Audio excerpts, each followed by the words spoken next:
Imagine waking up in a world where hunger is normal, pain is expected, and survival is your only achievement. No hospitals, no rights, no way out. Tonight, we're going back to a time when being alive was not a blessing but a struggle measured, one winter at a time.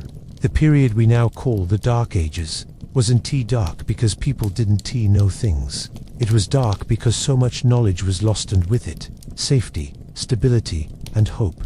After the fall of Rome, the systems that once protected ordinary people collapsed quietly. Roads crumbled, laws faded, communities shrank, and for centuries, life became shorter, harsher, and far more uncertain than anything that came before or after. In this story, we're not looking at kings or great battles. We're following farmers, children, widows, and laborers, people who lived and died without leaving their names behind. People for whom survival alone was the greatest achievement. If you enjoy slow, detailed history, told gently, stories meant to inform, relax, and help you drift into sleep, consider subscribing to the channel.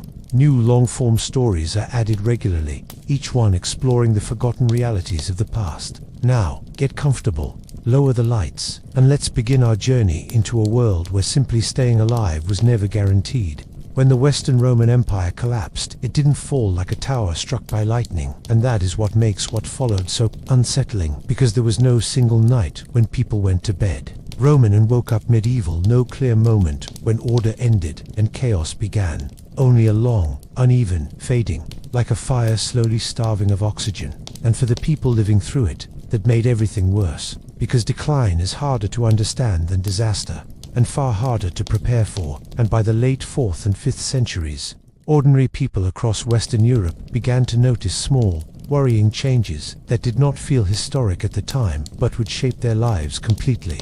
Tax collectors stopped arriving, soldiers no longer patrolled the roads, courts met less often, bridges were left unrepaired after floods, and the vast administrative machine that had once quietly organized daily life simply stopped showing up.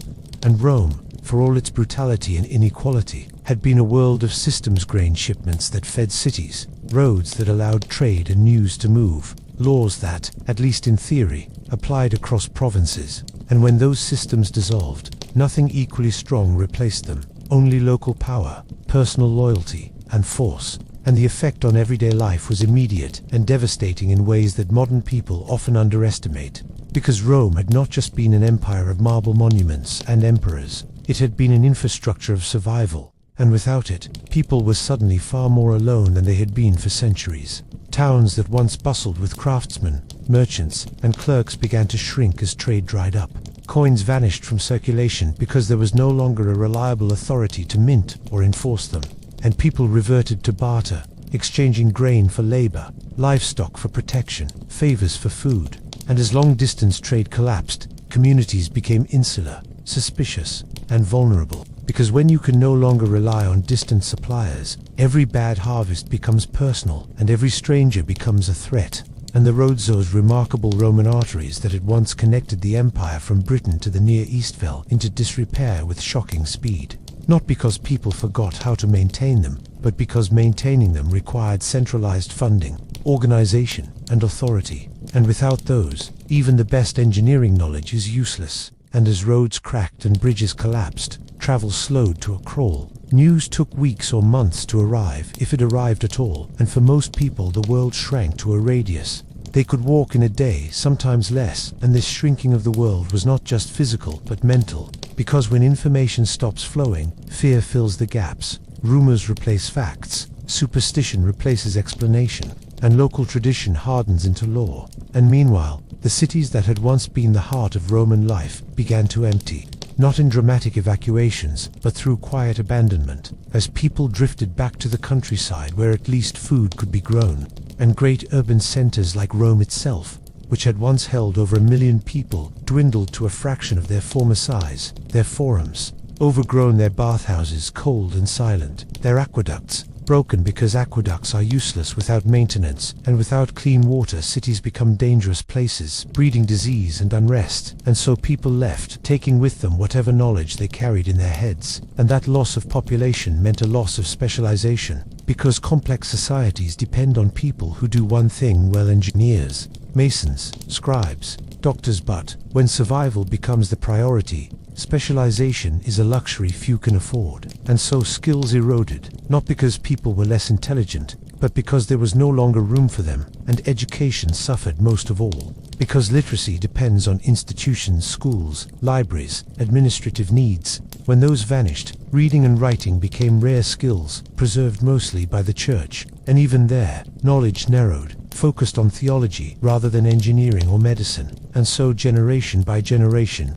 people inherited a world that worked less well than the one before, without fully understanding why. And that is perhaps the cruelest part of the early Dark Ages. Most people did not know they were living through a historical collapse. They only knew that life was harder than it had been for their parents, that tools broke and were not replaced, that roads led nowhere, that justice was inconsistent, that safety was uncertain. And layered on top of this slow decay came waves of migration and invasion, not always the dramatic, violent events later chroniclers would describe, but enough movement and instability to keep communities on edge, as Goths, Vandals, Franks, Saxons and others moved into former Roman territories, sometimes as conquerors, sometimes as settlers, sometimes as allies who later turned hostile. And for the average farmer, the distinction mattered little, because any shift in power meant new rulers, new demands, new dangers, and often new violence. And without a strong state to mediate disputes, conflicts were settled locally, usually through force. And as Roman law receded, it was replaced not by chaos, but by something harsher and more personal. Rule by strongmen, warlords, and local elites who offered protection in exchange for loyalty, labor, or land, laying the foundations of feudalism. But feudalism in its early form was not the orderly hierarchy often imagined. It was unstable, negotiated, and deeply unequal. And for those at the bottom, it meant dependence without security, obligation without protection. And as the climate itself cooled slightly during this period, a factor modern historians now recognize as significant harvests became less reliable, compounding the problem, because even a well-organized society struggles when the weather turns against it, and an already fragile one can collapse entirely. And so hunger became more common, not necessarily as mass famine at first, but as chronic malnutrition, bodies weakened over years rather than wiped out in a single season, making people more vulnerable to disease, injury, and exhaustion. And disease, without Roman sanitation, clean water systems, or medical infrastructure, spread easily, with little understanding of how or why, and people turned to prayer, charms, and tradition for answers. Because when the world stops, making sense meaning becomes a survival tool. And yet, even as life grew harder, there was no clear sense that it would ever get better, because progress as a concept depends on memory and comparison. And when records are lost and literacy declines, the past becomes myth rather than benchmark. And so the grandeur of Rome faded into legend, exaggerated and half forgotten, something people spoke of but could not realistically imagine returning. And this loss of historical continuity mattered deeply, because it meant that suffering felt permanent, not transitional. And when suffering feels permanent, people adapt by narrowing their expectations, by hoping less, by accepting conditions that would once have been intolerable. And this psychological shrinking may be the darkest legacy of the period, because the Dark Ages were not only about material hardship, but about a collapse in what people believed was possible. And all of this unfolded unevenly, with some regions faring better than others, some monasteries preserving learning, some kingdoms stabilizing sooner. But for the majority of people across Western Europe, especially in the centuries immediately following Rome's fall, life became more precarious, more violent, and more constrained than it had been in generations. And there was no safety net to catch those who fell, no centralized authority to appeal to, no distant capital that cared enough or was strong enough to intervene. Only the immediate realities of land, weather, neighbors, and whoever held power locally. And it is important to be clear right here, because the idea that Rome's fall freed people from imperial oppression ignores the simple truth that for most ordinary people, the empire's collapse replaced a flawed but functional system with a patchwork of insecurity. And while Rome had been unequal and often cruel, it had also provided predictability, and predictability is the foundation of survival. And when that predictability vanished, life became a series of risks stacked upon risks, where a single injury, a single bad decision, or a single unlucky season could end everything. And this was the world into which children were born, not knowing anything. Else, a world where the past was broken, the future was unclear, and the present demanded constant labor just to stay alive. And it is from this quiet, grinding collapse that the Dark Ages truly begin, not with darkness falling all at once, but with the slow extinguishing of the lights that had once made life safer, longer, and just a little more hopeful. To live in the early Dark Ages was to exist without any reliable sense of safety. Not the kind we mean today when we talk about danger as an exception or an interruption, but a deeper, more constant vulnerability that shaped how people thought, moved, slept, and trusted. Because once the Roman systems of law enforcement and centralized authority faded, what replaced them was not freedom but exposure.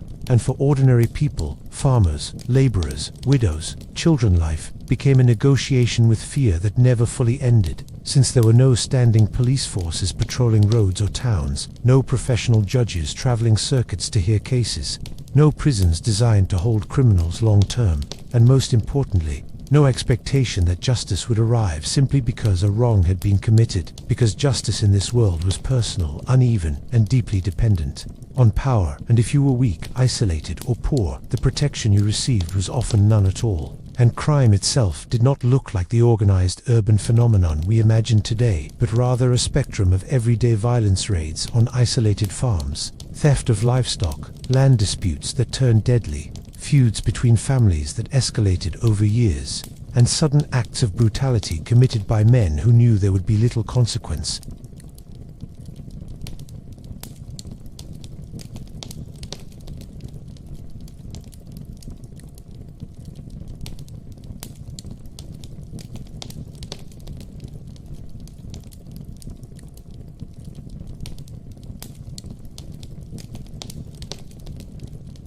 And mutual defense rather than law. And this meant that your chances of surviving conflict depended heavily on who your family was, where you lived, and whether you were protected by someone stronger than you. And even then, protection was conditional and could vanish overnight if alliances shifted. And roads, once symbols of Roman order, became especially dangerous places.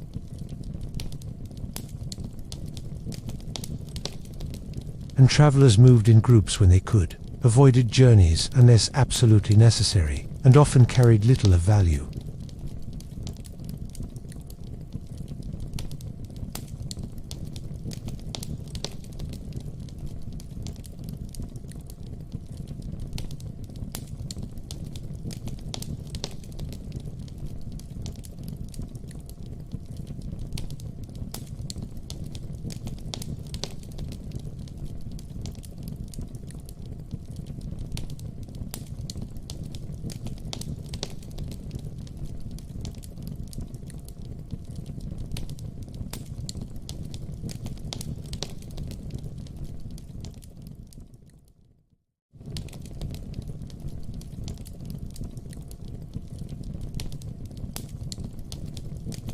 And so cycles of feud emerged, passed down through generations, remembered not in written records, but in stories told by firelight, teaching children who their enemies were before they understood why. And the law codes that did exist early, Germanic laws, for example, were often based on compensation rather than punishment, meaning that crimes could be paid off with fines. But this system only worked if you had wealth or powerful backing. And for the poor, who had neither, justice was often unreachable, and the concept of equal treatment under the law was largely absent, replaced by a hierarchy where a noble's life was worth far more than a peasant's, measured literally in the amount of compensation required if they were harmed. And this inequality did not just exist on paper, but shaped daily interactions, reinforcing the idea that some lives mattered less than others, and violence against the powerless was often tolerated or ignored, especially when committed by those with status. And this created a climate of fear that was subtle but pervasive, because danger did not always announce itself with armies or raids, but lingered in the knowledge that help might not come. And this fear influenced how people built their homes, often clustering them together for mutual defense, surrounding them with ditches, palisades, or natural barriers, and how they organized their lives, keeping watch at night, teaching children to stay close, trusting strangers slowly, if at all. And yet, even these measures were fragile, because communities themselves were not always safe havens, as internal tensions could erupt, especially during times of scarcity. when hunger sharpened tempers and desperation eroded social bonds, and accusations of theft, betrayal, or sorcery could quickly turn deadly. Because fear looks for explanations, and when knowledge is limited, blame becomes a tool for restoring a sense of control.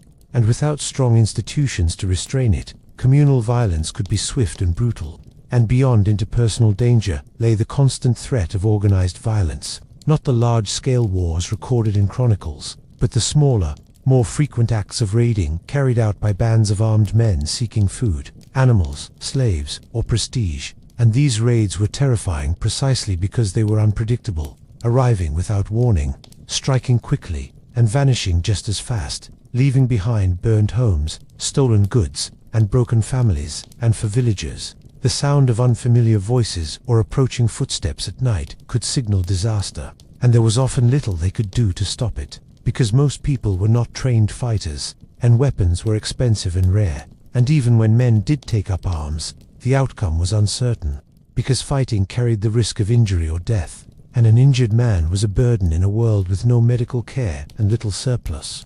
And so communities often faced an impossible choice between resistance and survival, between defending what little they had and avoiding escalation that could destroy everything. And layered over all of this was the absence of any reliable external authority to appeal to when things went wrong, because while kings existed, their power was limited, their reach short, and their ability to enforce decisions inconsistent. And for most people, the king was a distant figure, more myth than presence, someone whose name might be known but whose protection was rarely felt. And so justice became local, negotiated, and often brutal, shaped by custom rather than principle. And even religious institutions, which sometimes offered sanctuary, could not guarantee safety, because churches themselves were not immune to violence, and their moral authority varied depending on local power dynamics. And this constant insecurity had psychological effects that are difficult to fully grasp today.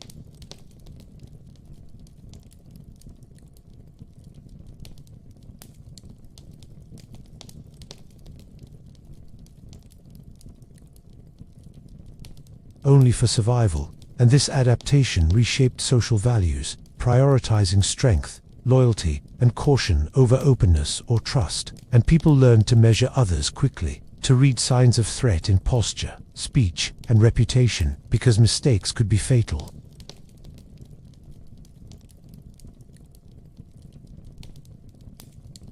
Where stories of violence were common, and where loss was a familiar companion. And yet, despite all this, life did not feel constantly dramatic, because humans normalized their circumstances, and much of this insecurity faded into the background of daily labor, surfacing sharply only when something went wrong, when a boundary was crossed, when a stranger arrived, when food ran short, or when old grudges resurfaced.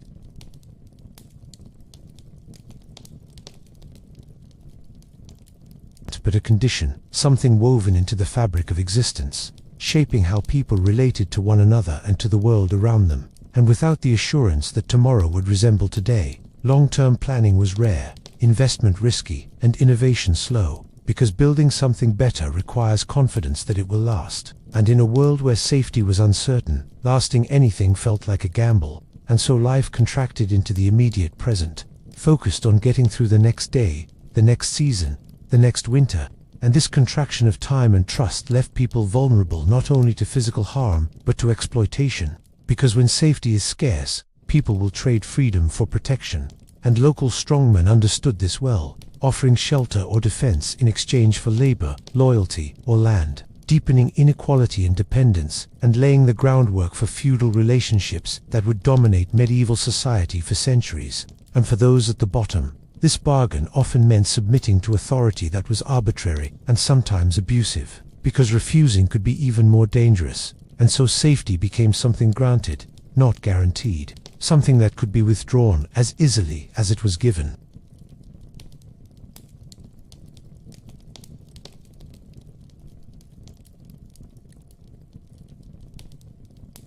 But of a deeper absence, the absence of assurance, of recourse, of the quiet confidence that someone somewhere was responsible. for keeping the world from tearing itself apart, and without that confidence, people lived carefully, cautiously, and often fearfully, navigating a landscape where the rules were unclear, the risks constant, and survival depended less on justice than on endurance, alliances, and the fragile hope that tomorrow would be no worse than today.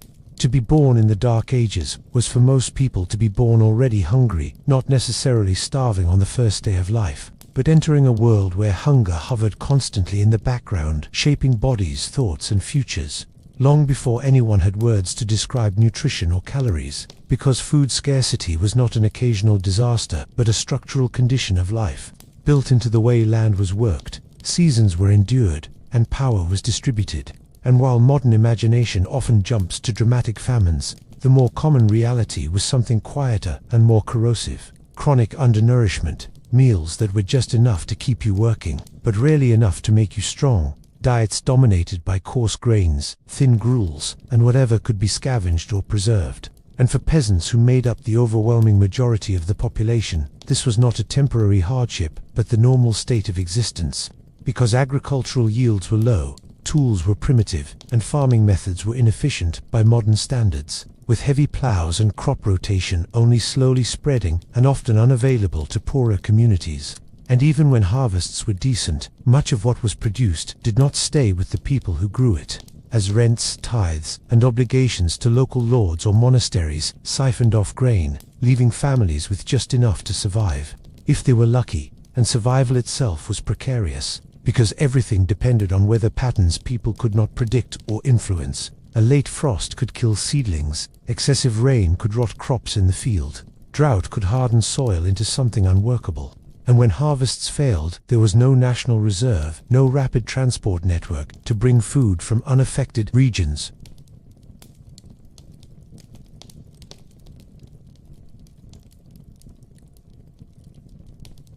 First subtly, then brutally, as portions shrank, meals were skipped, and people turned to foods that were normally avoided: boiling weeds, grinding acorns, stripping bark from trees, eating animals that would otherwise be kept for breeding. And these measures bought time but weakened bodies, especially those of children, whose growth was stunted by malnutrition, leaving them shorter, frailer, and more susceptible to illness throughout their lives. And hunger did not just affect the poor, because even small landholders and lower nobles were vulnerable when several bad years struck in succession. But it hit the poor hardest and first, and for infants, the consequences were often fatal, as mothers themselves were undernourished, reducing milk supply and increasing the risk of death in the first years of life. And infant mortality was staggering by modern standards, with a significant portion of children never reaching their 5th birthday, and this loss became normalized, woven into the emotional fabric of society, as parents learned, often unconsciously, to guard their attachment until a child had survived long enough to seem real. And this emotional distancing was not cruelty, but self-protection, a way to endure repeated grief in a world where death visited households regularly, and hunger shaped not only bodies but behavior, because when food is scarce, every decision revolves around it. Children were put to work as soon as they could contribute, not out of exploitation but necessity.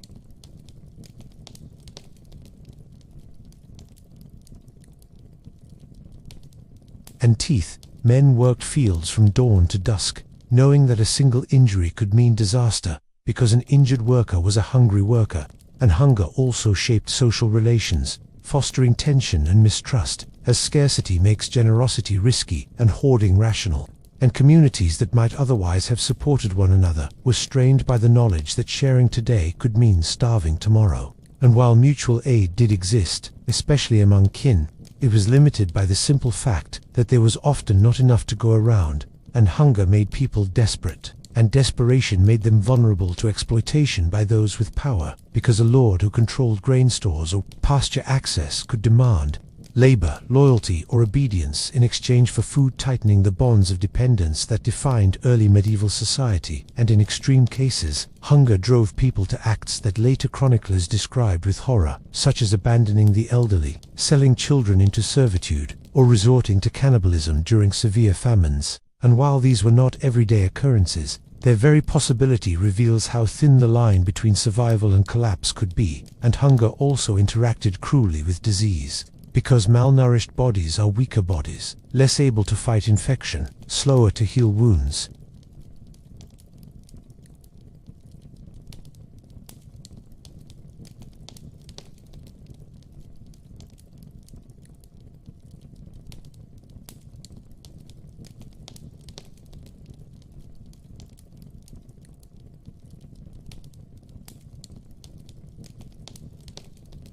The dull ache of hunger that never fully receded, the fatigue that made every task heavier, and this constant strain shortened lifespans, not always through dramatic deaths, but through gradual wear, as bodies simply gave out earlier than they might have in a more nourished world. And hunger also shaped culture and belief, infusing religious practices with pleas for good harvests, fasting rituals that mirrored involuntary deprivation, and moral interpretations of scarcity as punishment or test. Because when you cannot explain why crops fail, you seek meaning in suffering, and that meaning can comfort but also condemn, encouraging people to accept hunger as deserved or inevitable, rather than something that could be alleviated through structural change. And it is important to understand that the Dark Ages were not uniformly starving at all times, because there were periods and places of relative abundance, good harvests, and even modest prosperity.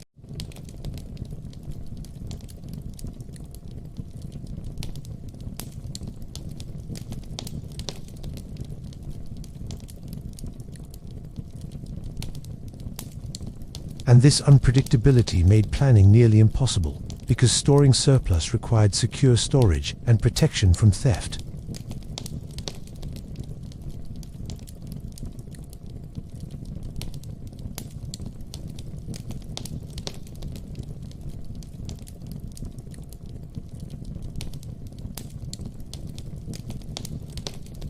Dictating when people married, how many children they dared to have, how long they could work, and how much hope they allowed themselves to feel. And the cruelty of this reality lies not only in the physical suffering it caused, but in how it narrowed horizons.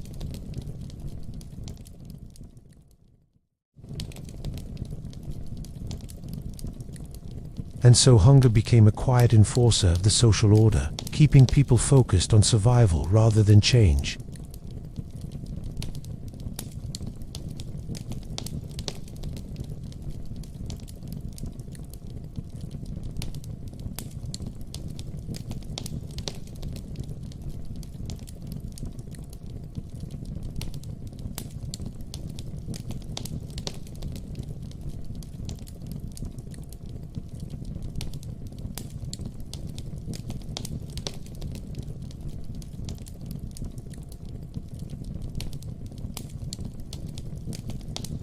And reminding us that for millions of ordinary people, the worst part of the Dark Ages was not spectacular violence or dramatic collapse, but the quiet, persistent ache of never quite having enough to eat. Illness in the Dark Ages was not an interruption to life, but one of its defining conditions, a constant lurking presence that shaped how people understood their bodies, their neighbors, and their place in the world, because disease was everywhere and explanation was scarce. And without knowledge of germs, bacteria, or viruses, sickness appeared to strike at random, guided by forces that seemed invisible, unpredictable, and often cruel. And for people living at the time,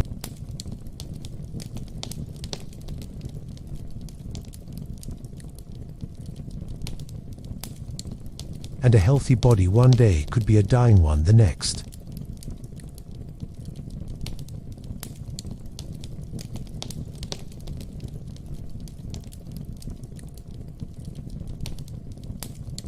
They offered little in the way of prevention, because when you cannot identify a cause, you cannot reliably stop it. And so disease moved through early medieval communities unchecked, thriving in conditions that were, by modern standards, ideal for infection. Overcrowded living spaces, poor sanitation, contaminated water supplies, close contact with animals, chronic malnutrition.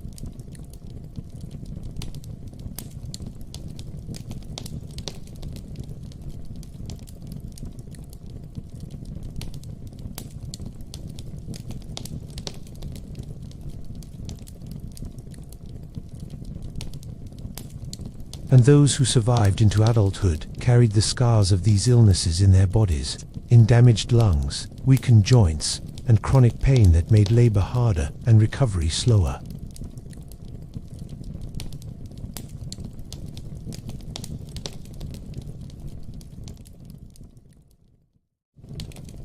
and missing meals could mean death, and so disease spread easily, passed from body to body in homes where entire families slept in a single room, sharing air thick with smoke from open hearths, and sharing space with animals whose wastes contaminated floors and water, and the water itself was often unsafe.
Because there was work to be done and survival to attend to, and this familiarity with death did not make it easier, but it did normalize it, shaping emotional responses in ways that can feel alien today.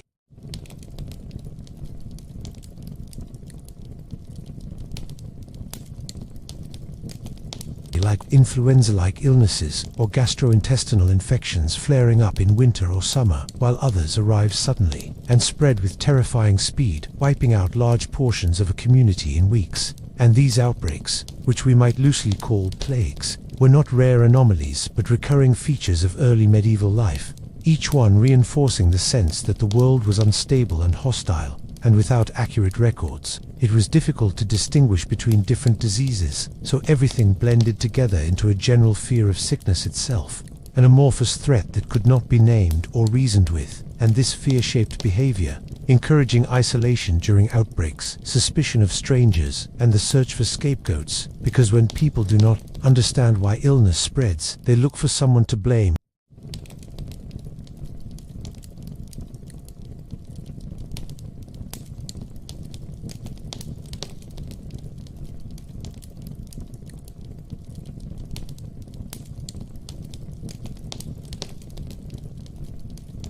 Preserving some medical texts and offering spiritual comfort, but it also reinforced the idea that illness was a test or punishment from God.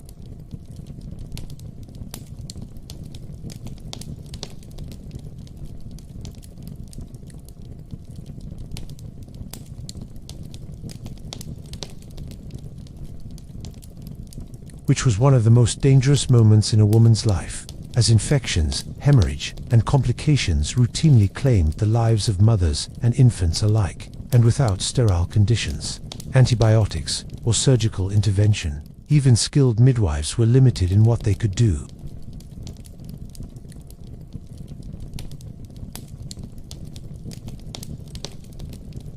And for men, illness carried its own dangers because a sick man could not work.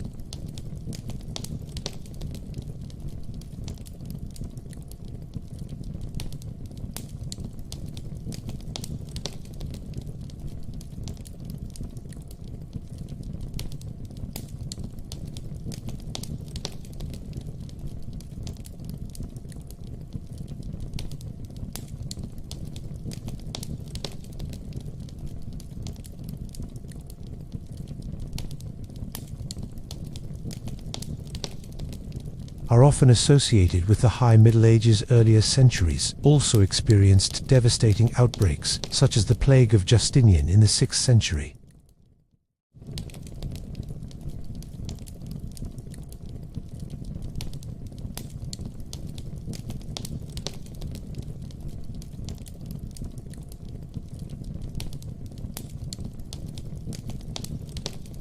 And yet, after the worst past life continued altered, but not fundamentally transformed, because without understanding the cause, there was no way to prevent recurrence, and so people lived with the knowledge that such devastation could return at any time.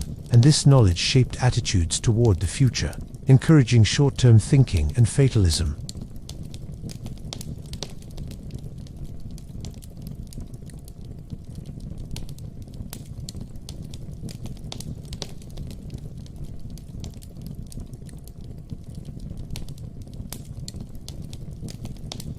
And this environment influenced how people valued life, not necessarily making it cheaper, but making it more fragile, something to be guarded quietly, rather than celebrated openly. And illness also interacted cruelly with hunger and violence, because a malnourished body is less able to fight infection, and an injured body is more likely to become infected. And in a world without antibiotics or surgical sanitation, even minor wounds could turn deadly, with infections spreading rapidly through tissue, leading to slow, painful deaths that modern medicine could prevent with ease. And these deaths were not rare exceptions, but common outcomes, reinforcing the sense that the body itself was unreliable, prone to betrayal, and beyond control.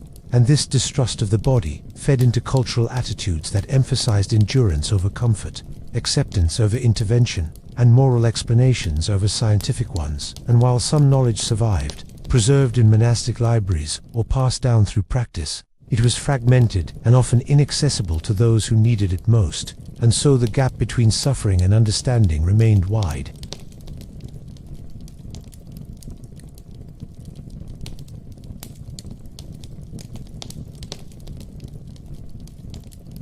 Existing as a constant threat without clear boundaries, something that could not be fully anticipated or avoided, only endured.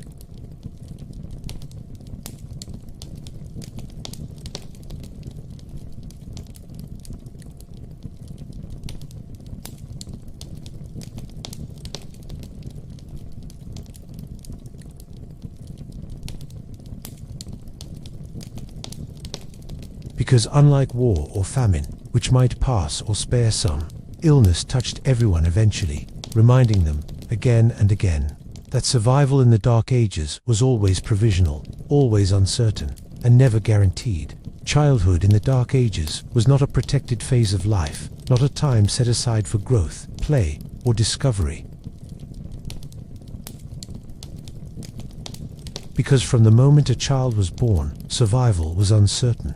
And even when survival was achieved, innocence was short-lived, shaped and eroded by necessity rather than choice.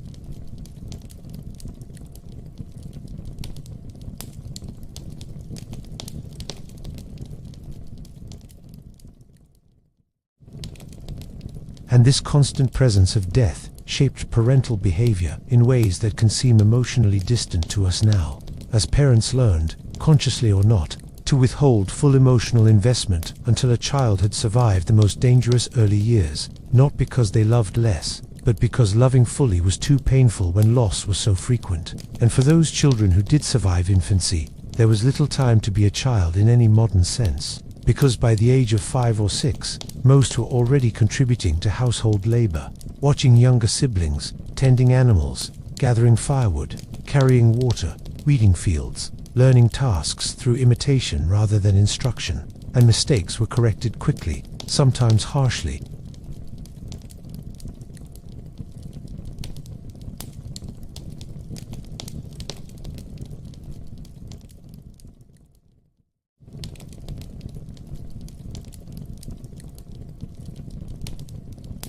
Meaning that most children grew up unable to read or write, their knowledge passed down orally through stories, songs, and observation, and while this oral culture was rich in its own way, it also limited access to broader knowledge, reinforcing a narrow worldview shaped by local custom and superstition. And children learned early not only how to work, but how to fear, because they absorbed the anxieties of adults around them, the worry about food, the tension over boundaries, the dread of illness, the memory of raids or violence, and these fears were not abstract lessons, but lived realities, reinforced by experience, and play, when it existed, was woven into work rather than separate from it, with games improvised from scraps of time and materials, fleeting moments of laughter amid long days of labor, and these moments mattered. But they did not define childhood in the way play does today, because responsibility arrived early and stayed permanently. And for many children, especially boys, adolescence meant a direct transition into adult labor or violence, as young men were expected to defend their community, participate in raids, or serve local lords, often with little training and less protection, while girls faced a different but equally constraining path, as their futures were shaped by expectations of marriage, fertility, and domestic labor from a young age. And puberty did not mark a time of exploration or education, but rather an acceleration toward adult roles, often accompanied by fear, especially surrounding childbirth, which girls learned early could kill them, and marriage itself was rarely a matter of choice, arranged to secure alliances, labor, or survival. And for children from poorer families, marriage could be a means of reducing the number of mouths to feed, a grim calculation driven by hunger rather than affection. And for orphans, whose numbers were high due to disease, violence, and maternal mortality, childhood could be even harsher, as they were absorbed into extended families if they were lucky, or forced into servitude, apprenticeship, or begging if they were not. And while some apprenticeships offered a path to skill and stability, many were little more than exploitation, with children working long hours for minimal food and shelter, vulnerable to abuse and abandonment, and with no legal framework to protect them. Their well-being depended entirely on the character of their master, and beyond physical hardship, the psychological environment of early medieval childhood was shaped by a constant awareness of fragility. As children grew up surrounded by reminders of death, seeing siblings buried, parents weakened by illness, neighbors vanish after outbreaks or raids, and this exposure to mortality influenced how children understood the world, not as a place of opportunity, but as a place of risk, where caution was valued over curiosity, and obedience over self-expression, and religious teaching reinforced this worldview, emphasizing sin, judgment, and obedience to authority, offering comfort but also reinforcing fear, because children were taught early that suffering had moral meaning, that hardship was part of a divine plan, and questioning that plan could be dangerous. And while faith could provide solace, it also discouraged rebellion against conditions that caused suffering, shaping a mindset of endurance rather than change. And it is important to note that parents were not uniformly harsh or unloving, because love existed in abundance, expressed through care, sacrifice, and protection. But it was a love constrained by circumstances, forced to coexist with discipline, pragmatism, and emotional restraint, and tenderness had to be balanced against the need to prepare children for a hard world. And so affection was often practical rather than indulgent, shown through teaching skills, sharing scarce food, or protecting children during times of danger. And yet, despite these efforts, childhood remained a period of vulnerability, because children were physically weaker, less experienced, and more dependent, making them especially susceptible to hunger, disease, and violence. And when crises struck, children suffered disproportionately, dying in greater numbers during famines and epidemics. And those who survived carried the effects into adulthood, in stunted growth, chronic illness, and psychological scars. And these scars shaped society as a whole, because generations raised under such conditions internalized a sense of precarity, learning not to expect fairness or safety. And this learning influenced how they raised their own children, perpetuating cycles of hardship and resilience. And yet within this grim reality, childhood was not entirely devoid of warmth or meaning, because children formed bonds with siblings, learned stories and songs, experienced moments of joy and wonder, and found meaning in small things. But these moments existed alongside responsibility and fear, not separate from them. And they did not alter the fundamental truth that childhood in the Dark Ages was brief. Not because children matured faster in any biological sense, but because the world demanded it, because survival required contribution, obedience, and resilience from an early age. And when we say that childhood was brief, we are not speaking only of the early onset of labor, but of the narrowing of possibility, the absence of a protected space in which to imagine a different future, and this absence matters because childhood is where societies invest in what they hope to become, and in the Dark Ages hope itself was constrained by circumstance, and so children were raised not to dream broadly, but to endure quietly, to learn their place, to survive their environment, and to accept that life would be hard, short, and uncertain. And this acceptance, passed down from one generation to the next, became one of the defining features of the age, shaping not only individual lives, but the trajectory of society itself, and reminding us that when we look back on the Dark Ages and speak of their harshness, we must include not only the suffering of adults, but the quiet, unrecorded experiences of children whose childhoods were cut short by necessity, leaving little room for innocence, but just enough for survival. To be a woman in the Dark Ages was to live within boundaries so tight that many never questioned them, not because those boundaries were just.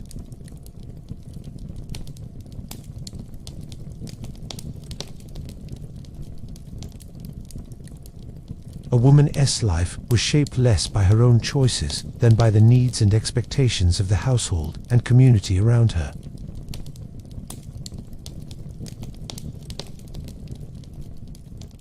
It is important to be honest and clear-eyed. For most women, life was constrained, physically demanding, legally unequal, and persistently dangerous, with risks that men rarely faced in the same way, and the danger began early, because girls were raised with the knowledge that their bodies would one day be sites of risk, of pregnancy, childbirth, and loss, and this knowledge was not abstract but reinforced by experience. As girls watched mothers, aunts, sisters and neighbors die giving birth or suffer long-term injuries that left them weakened or infertile. And childbirth was not an occasional hazard, but one of the leading causes of death for women of childbearing age, because without sterile conditions, antibiotics, or surgical intervention, complications such as hemorrhage, infection, obstructed labor, and retained placenta were often fatal. And even when women survived childbirth, they could be left with chronic pain, incontinence, or injuries that limited their ability to work. In a world where being unable to work was itself a form of vulnerability, and marriage, which marked the transition into adult life for most women, was rarely a matter of choice, arranged instead to secure alliances, labor, land access, or social stability, and girls were often married young, sometimes shortly after puberty, because early marriage maximized reproductive years and reduced the perceived burden on natal families. And once married, a woman's legal identity was often subsumed under that of her husband, limiting her ability to own property, make contracts, or seek justice independently. And while laws varied by region and period, the general pattern was clear. Women were legally and socially subordinate, their voices mediated through male relatives, and this subordination was reinforced by religious teachings that emphasized obedience, chastity, and humility as female virtues, framing inequality as divinely ordained rather than socially constructed. And daily life for women was defined by relentless labor, because in addition to bearing and raising children, women were responsible for much of the work that kept households functioning, preparing food from raw ingredients, grinding grain by hand for hours, each day fetching water, tending gardens, caring for animals, spinning and weaving, cloth making and repairing clothing, preserving food, cleaning living spaces, and nursing the sick, all while managing pregnancies and recoveries with little rest or support. And this labor was physically exhausting and repetitive, leaving little time for rest, reflection, or personal development. And unlike men's labor, which often took place in fields or communal spaces, women's work was largely invisible, undervalued, and taken for granted, despite being essential to survival. And when resources were scarce, women often bore the brunt of deprivation, eating less so children could eat more, working through illness, and delaying rest because there was no one else to take their place. And this sacrifice was expected rather than praised, woven into cultural norms that equated female virtue with endurance and self-denial. And beyond the dangers of childbirth and labor lay the constant risk of violence, because women had fewer means of defense and fewer avenues for redress, and domestic violence, while rarely recorded, was likely common and often socially tolerated, viewed as a private matter rather than a crime. And sexual violence carried additional layers of danger, not only physical and psychological harm, but social stigma, because women who were assaulted could be blamed for the act, accused of provoking it, or punished for perceived moral failure, and pregnancy resulting from assault could trap women in further hardship with little sympathy or support, and even outside the household, women were vulnerable because traveling alone was dangerous, working in isolated areas. Increased risk and the absence of strong legal protections meant that harm could go unpunished, especially if the perpetrator held higher status. And for widows, life could be particularly precarious, because while widowhood sometimes offered a degree of independence, especially for older women, it also removed the protection afforded by a husband, leaving women vulnerable to exploitation, dispossession, or pressure to remarry, and property disputes were common, with male relatives or local lords seeking to absorb land or goods once held by a deceased husband. And while some women navigated these challenges with skill and resilience, relying on kin networks or religious institutions, many did not, and poverty among widows was widespread, reinforcing the link between female vulnerability and economic dependence. And yet, women were not passive victims in this world, because they exercised agency where they could, managing households, negotiating marriages for children, maintaining social ties, preserving knowledge of herbal medicine, midwifery, and domestic skills, and in some cases, participating in trade or craft production, especially in urban settings or market towns. But this agency existed within narrow confines, constrained by structural inequalities that limited women's choices and punished transgression. And women who stepped outside accepted roles risked social sanction, suspicion, or worse, especially in times of crisis, when communities sought scapegoats for misfortune and accusations of witchcraft. While more associated with later periods, had early roots in the suspicion directed toward women who were poor, outspoken, or socially marginal, and religious life offered one of the few alternative paths available to women, as convents provided some women with access to education, authority, and relative autonomy. But these opportunities were limited, often reserved for those from wealthier families. And even within religious institutions, women remained subordinate to male authority, and convent life was not an escape from hardship, as it involved strict discipline, labor, and obedience. And for the vast majority of women, such options were never available, and their lives unfolded within the tight loop of household, field, and childbirth, repeated year after year with little variation.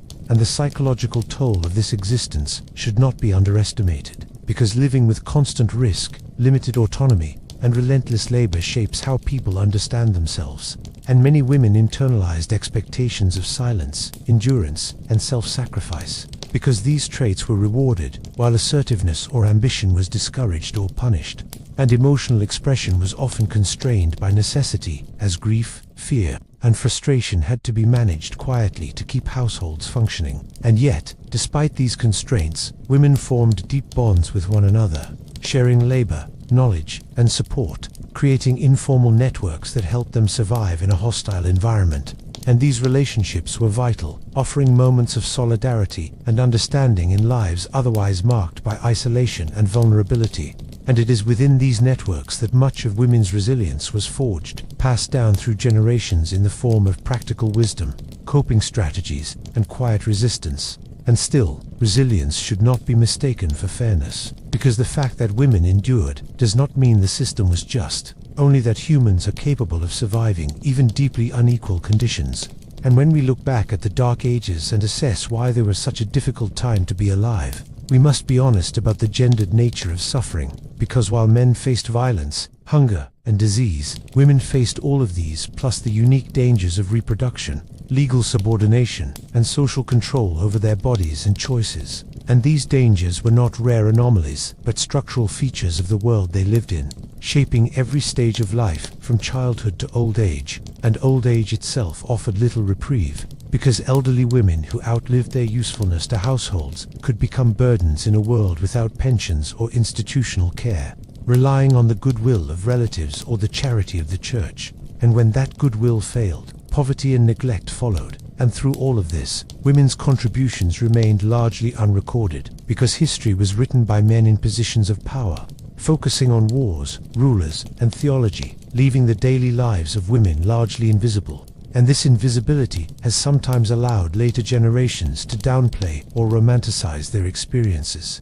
But when we strip away myth and sentimentality, what remains is a picture of lives marked by constraint, danger, and endurance. And when we say that women's lives in the Dark Ages were narrow and dangerous, We mean not that women lacked strength or intelligence, but that the world they inhabited offered them little room to exercise either safely, and survival itself was often the greatest achievement, measured not in personal fulfillment or freedom, but in simply living long enough to see children grow, to pass on knowledge, and to endure another season in a world that asked much and gave very little in return.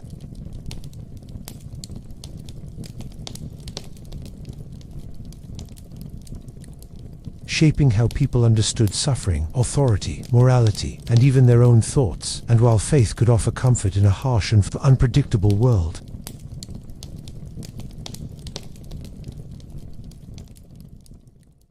Because when material explanations for hunger, disease, and violence were absent or inadequate, spiritual explanations filled the void, and those explanations carried consequences, teaching people not only how to endure suffering, but how to interpret it, accept it, and often blame themselves for it.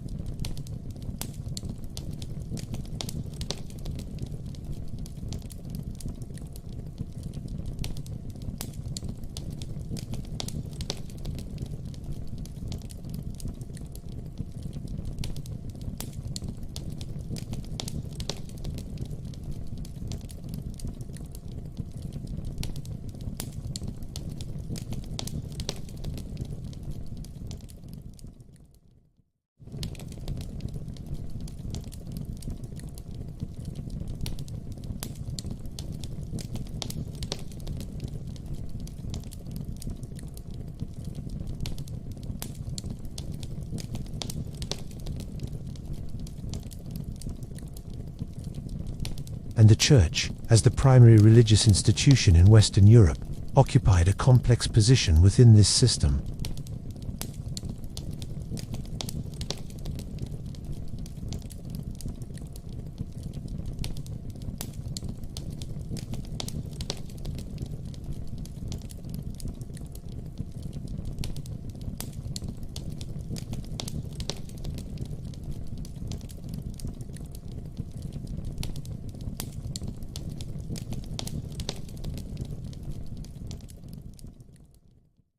And for people whose daily lives offered little hope of improvement, this promise could be deeply comforting, because it suggested that their pain was not meaningless, that endurance would be rewarded beyond death. But this same promise also functioned as a powerful stabilizer of inequality, because it shifted hope away from this world and into the next, making injustice easier to tolerate and harder to challenge, and religious authority extended beyond belief into practice, because the Church regulated time through feast days and fasts, shaped diets through religious rules, controlled marriage through sacramental law, and influenced social norms around sexuality, gender, and family. And these rules were enforced not primarily through violence, but through fear of spiritual consequences, because eternal damnation was a far more terrifying threat than any earthly punishment, especially in a culture where death was ever present and the afterlife felt close and real, and sermon stories and religious art reinforced this fear, depicting hell as a place of vivid physical torment, fire, darkness, and suffering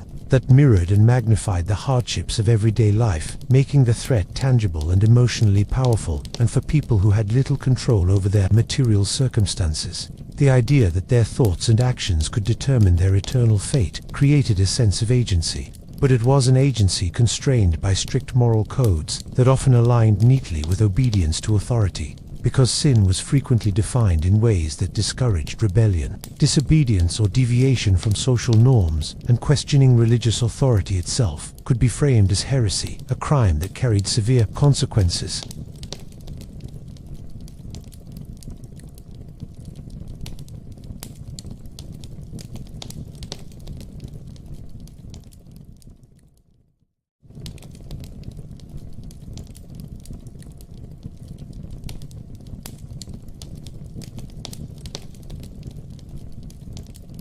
And this intolerance extended into everyday life, where misfortune often prompted moral scrutiny, as communities searched for reasons why God might be displeased, leading to suspicion, gossip, and social pressure to conform. And individuals who stood out, whether due to poverty, illness, behavior, or gender, could become targets of blame. accused of moral failing or spiritual corruption. And while outright witch hunts were largely a later phenomenon, the mindset that would make them possible was already forming, rooted in the belief that suffering had a moral cause, and that identifying and correcting sin could restore divine favor. And religion also played a central role in legitimizing political power, because kings and lords often claimed divine sanction for their rule, presenting themselves as chosen by God or protected by the church.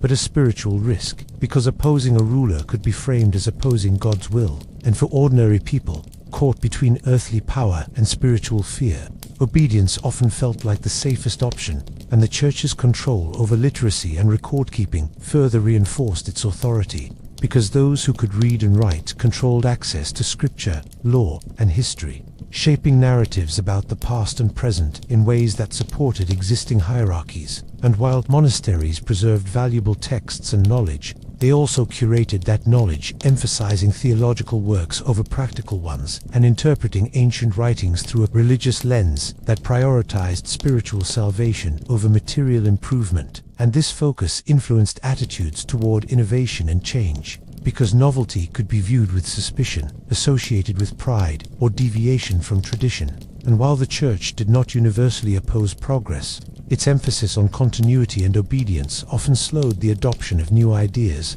especially those that challenged established beliefs or practices. And religion's role in daily life extended deeply into personal identity, because individuals understood themselves primarily as sinners in need of redemption, measured against ideals they could rarely meet, fostering a culture of guilt and self-surveillance, where internal thoughts were subject to moral scrutiny. And confession, penance, and ritual became mechanisms for managing this guilt, offering relief but also reinforcing the authority of religious intermediaries. And this internalization of control was perhaps religion's most powerful effect, because when people police their own behavior out of fear of divine punishment, external enforcement becomes less necessary.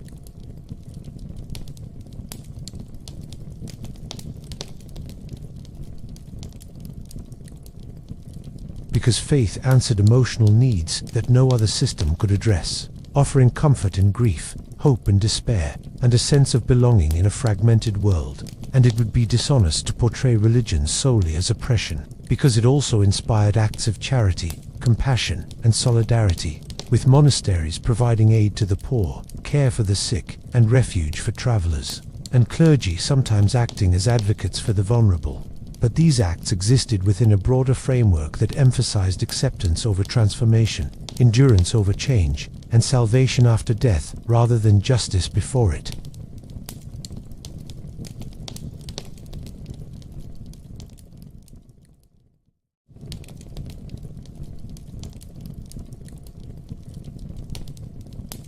But to deepen belief, intensify ritual, and search inward for fault, reinforcing cycles of guilt and resignation. And the emotional landscape this created was one of humility tinged with anxiety.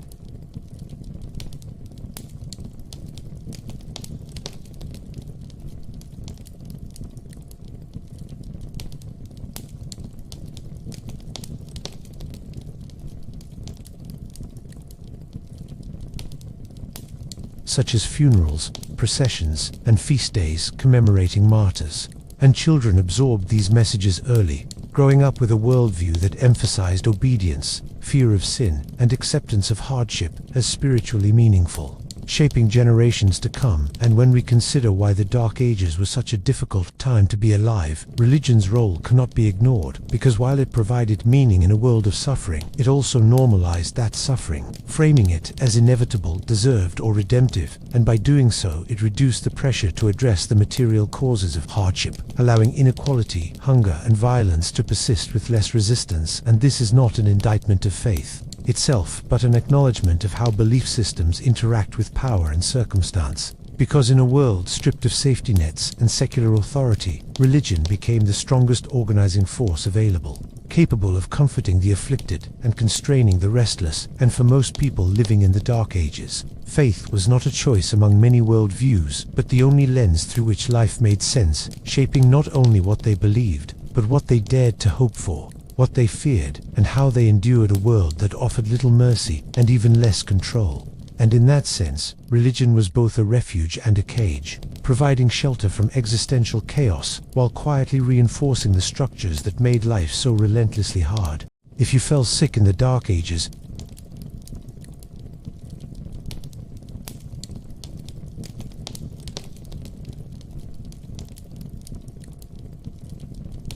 inherited fragments of ancient knowledge, religious belief, and sheer guesswork, and for most people, there was no clear line between healing, ritual, and magic.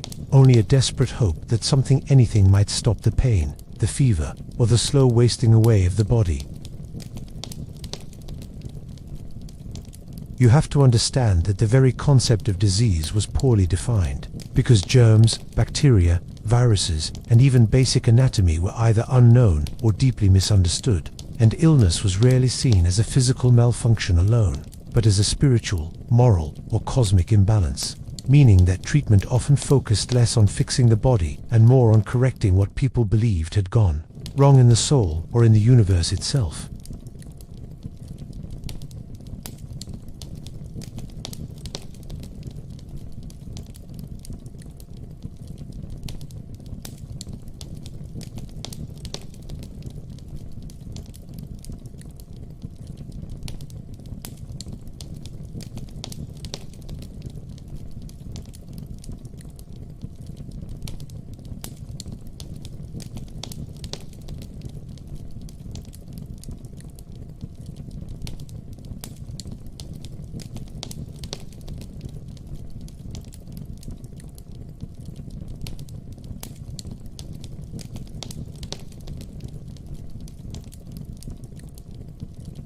Ineffective practices persisted for centuries, repeated because they were traditional, not because they worked.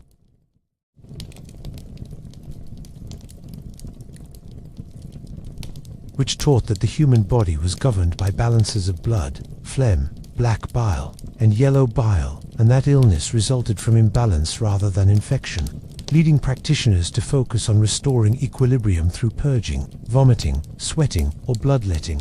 And bloodletting in particular became one of the most common and dangerous treatments, used for everything from fever and headaches to mental illness and infections.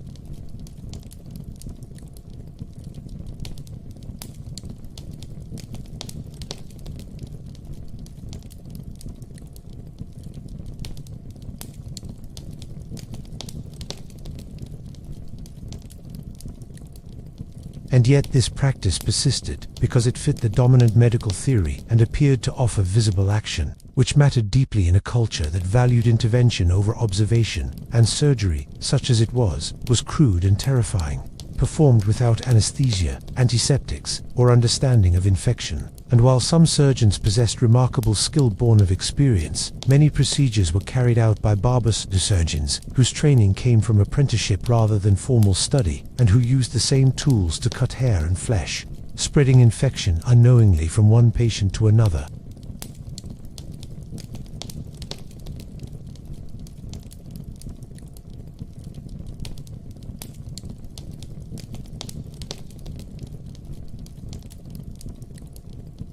Because suffering itself was often viewed as spiritually meaningful, a test of faith or a form of penance, and this attitude toward pain shaped medical culture.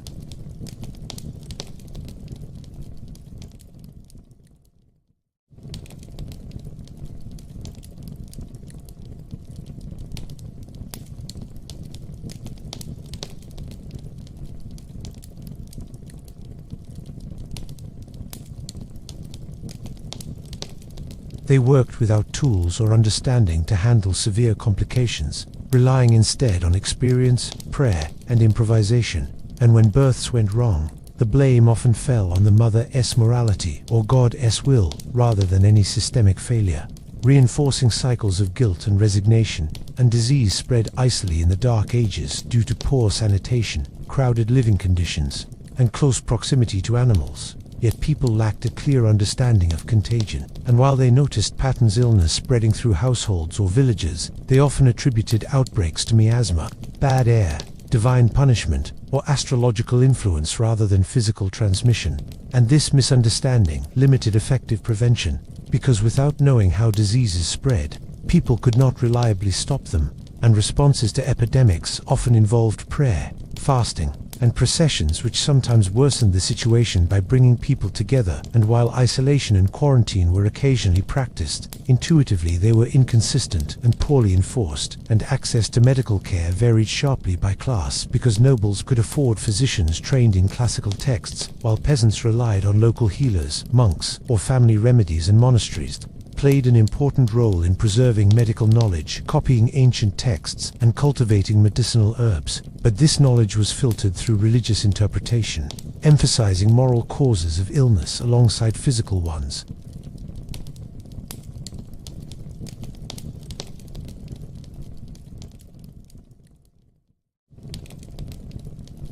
And literacy barriers meant that most people could not access written medical knowledge, even if it existed, leaving them dependent on intermediaries whose expertise varied widely, and desperation made people vulnerable to charlatans, because when conventional remedies failed, people turned to charms, amulets, incantations, and relics.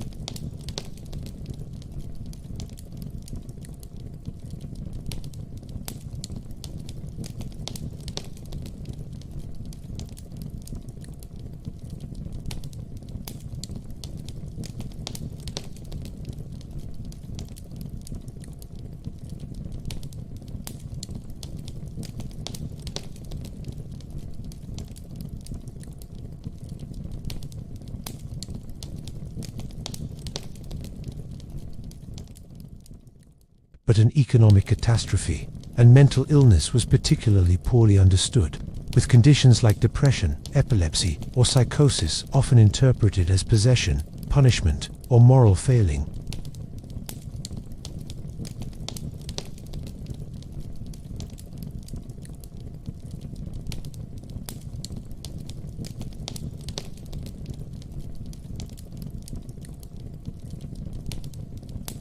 Because childhood illnesses were common and deadly, and parents lived with the constant expectation of loss, knowing that many of their children would not survive to adulthood, and this awareness shaped emotional bonds, sometimes fostering deep attachment, sometimes guarded distance, as a way to cope with inevitable grief. And the lack of effective medicine reinforced a worldview in which death felt arbitrary and omnipresent, shaping how people understood life itself.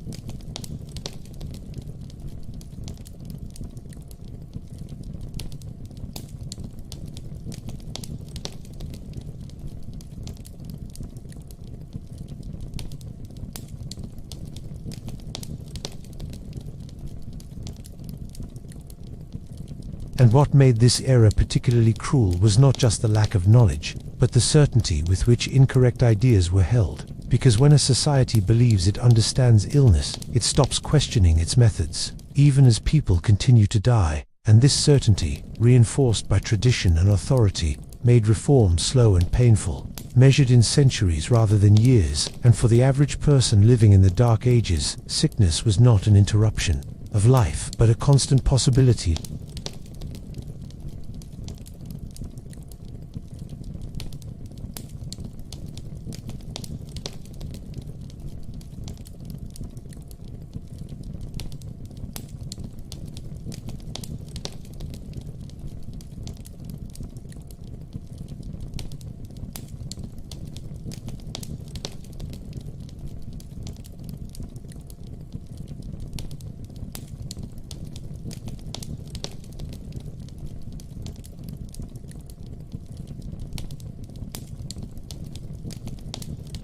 Layered onto lives already burdened by hunger, fear, and uncertainty, turning illness into a trial that tested not only the body, but faith, family, and the fragile limits of human endurance. Famine in the Dark Ages was not a rare disaster that struck occasionally and was quickly overcome.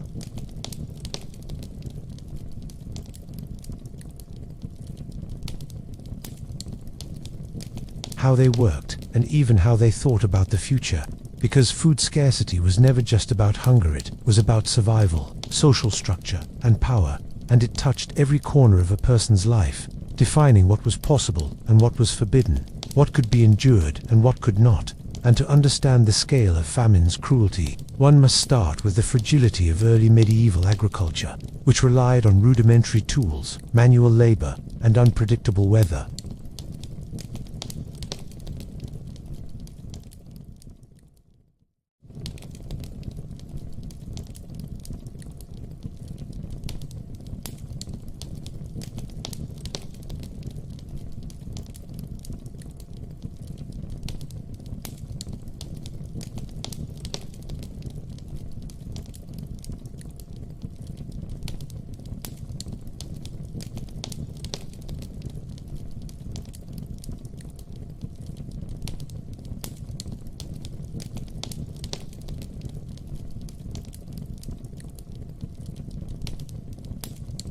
Children were particularly vulnerable, with hunger stunting growth, delaying development, and making them more likely to succumb to disease, meaning that famine and illness often acted together, reinforcing each other in a deadly feedback loop. And the psychological effects of living in a world where food was scarce were immense, because fear of hunger dominated decision-making, influenced social behavior, and limited the ability to plan for the future.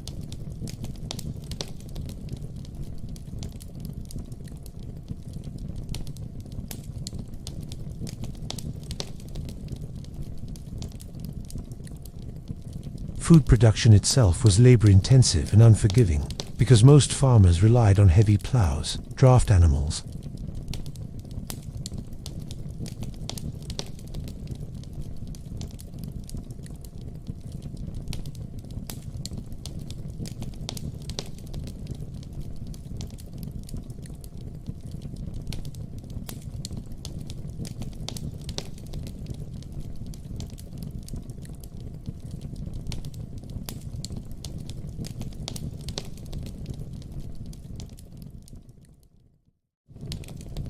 and raiding, war, and taxation further reduced access to what food was available, because local lords could claim harvests as tribute and armies could sweep through countryside taking or destroying crops, and in times of political upheaval, famine and violence often occurred together, compounding.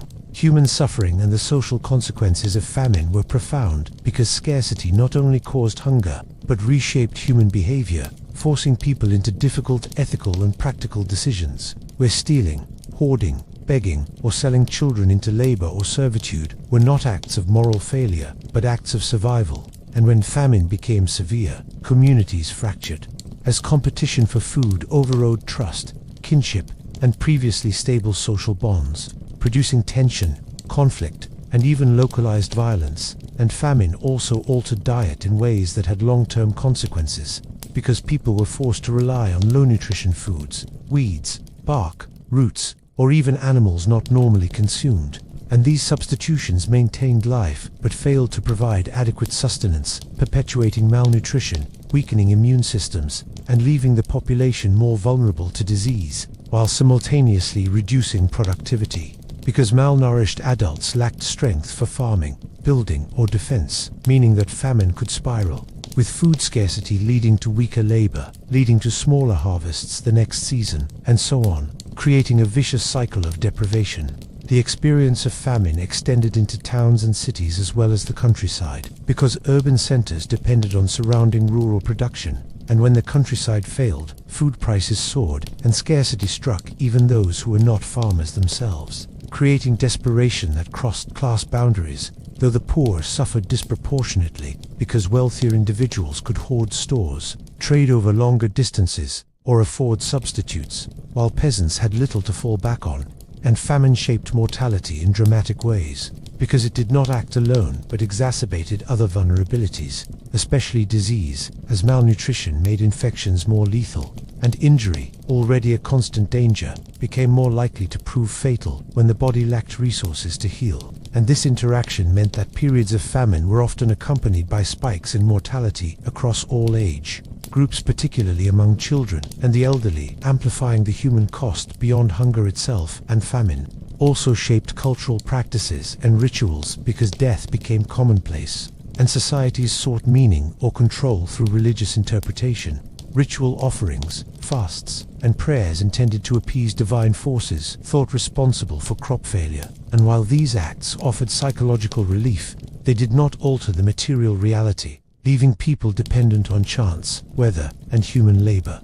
And when repeated over generations, this dependence instilled a fatalistic mindset, where survival was valued over innovation, obedience over risk, and endurance over comfort. Famine also dictated social hierarchy and power dynamics, because access to food was control, and those who governed, whether local lords, kings, or the churchofan, used scarcity as a tool of authority, distributing relief selectively, imposing taxes in kind, or requisitioning grain for armies, leaving ordinary people exposed and vulnerable. And in times of extreme shortage, social unrest could arise, because communities could no longer tolerate inequality when survival itself was threatened, resulting in riots, banditry, and localized rebellion. But even rebellion was a gamble, because armed resistance could trigger retaliation or further depletion of resources, making the risks of action enormous. And famine also forced migration, as families abandoned ancestral lands in search of food, creating dislocation, exposure to new diseases, and social instability in receiving areas. And this mobility was fraught with danger, because travel without adequate provisions or protection could be deadly, and displaced populations often faced hostility from established communities, exacerbating suffering. The psychological toll of famine extended beyond immediate survival, because living with constant scarcity reshaped priorities, social relations, and emotional responses, teaching people to value short-term gains over long-term planning, to hoard what they could, to distrust outsiders, and to accept death as a constant companion. And children raised in these conditions absorbed these lessons, growing up with hunger, fear, and labor as the framework for understanding the world. And this formative experience meant that entire generations internalized precarity as normal, expecting hardship as inevitable, and shaping cultural attitudes toward work, family, and risk. And famine was not a simple matter of too little food, it was a systemic condition that intertwined with social, economic, and environmental factors, producing cycles of vulnerability that could span decades, because recovery from one bad year often left communities weaker and more susceptible to the next. And repeated famine compounded malnutrition, disease, and mortality, creating populations that were physically and psychologically shaped by scarcity. And in some ways, famine became self-reinforcing, because weakened people produced smaller harvests, struggled to defend themselves, and had fewer resources to store for future years, meaning that every generation faced the challenge of survival in a world that provided little margin for error. In addition to material effects, famine shaped morality and social norms, because when hunger threatened life itself, communities were forced to reconsider what was permissible, and acts that might be condemned in times of plenty. Stealing grain, begging from neighbors, consuming unconventional foods became necessary for survival, and moral codes became flexible out of necessity, even as religion and custom insisted on adherence, creating tensions that individuals navigated constantly, weighing survival against guilt, fear of divine punishment, and social disapproval. And these moral calculations were not theoretical. They had immediate consequences, because misjudgments could lead to social ostracism, corporal punishment, or death, especially when scarcity heightened tensions and competition. And famine also intensified gendered vulnerability, because women, children, and the elderly were often the first to be denied food in households under stress, because male labor was prioritized to maintain the production that might prevent total collapse.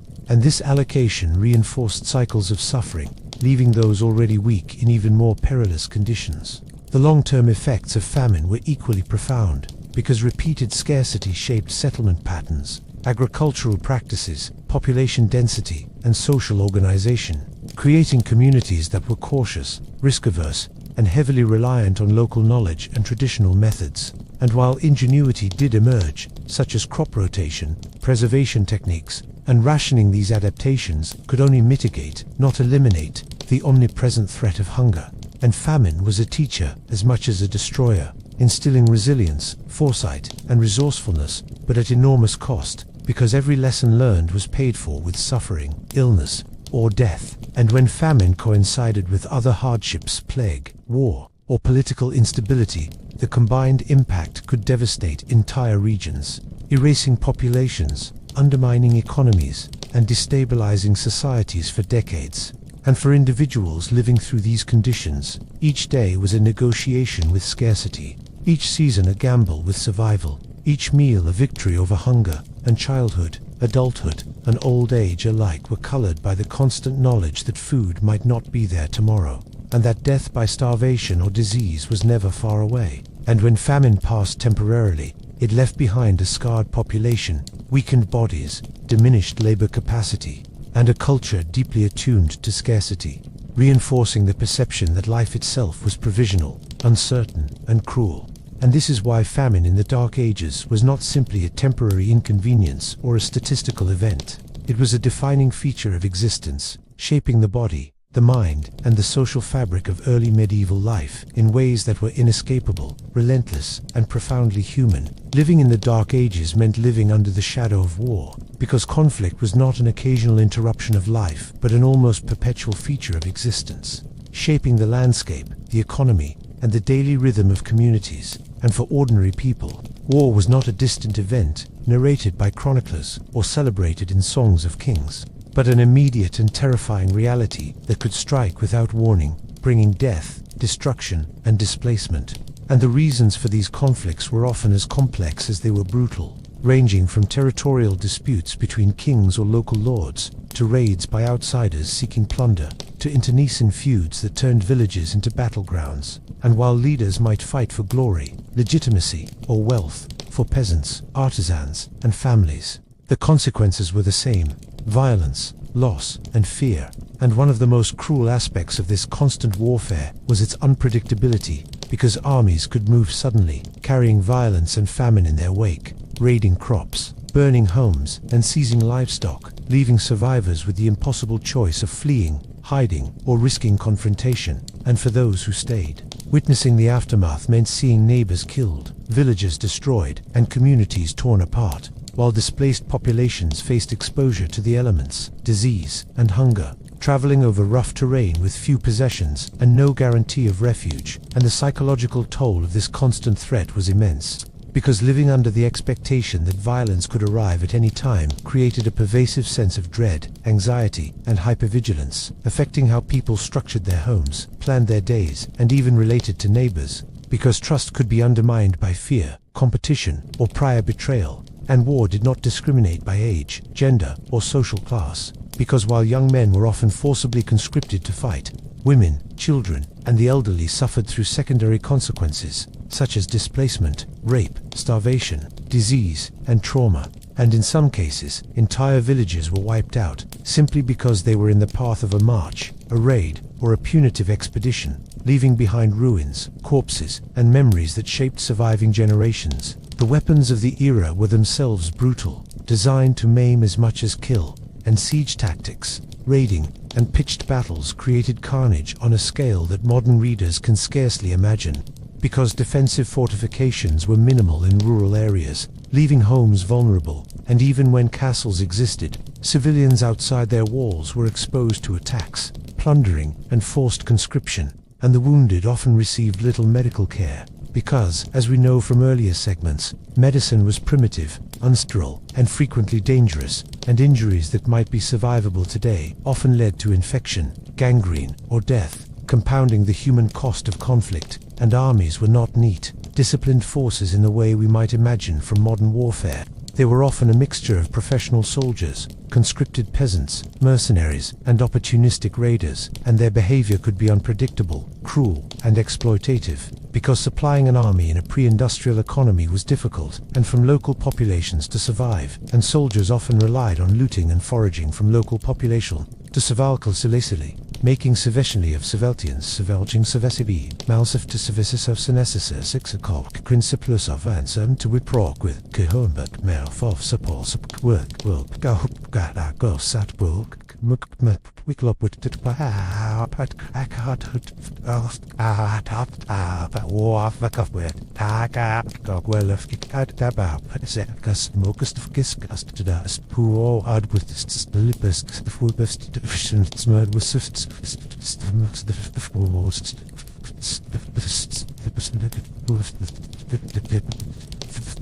and there was rarely a legal or moral framework to protect them, because concepts like humanitarian law or rules of engagement did not exist, and communities learned that defense often meant fortifying themselves as best they could, fleeing to safer locations, or negotiating with attackers. Yet even these measures provided only limited protection, because sheer luck often determined who survived. Beyond immediate physical danger, war destabilized economies, disrupted agriculture, and caused famine, because fields left untended spoiled crops, livestock was stolen or killed, and trade routes were blocked or unsafe.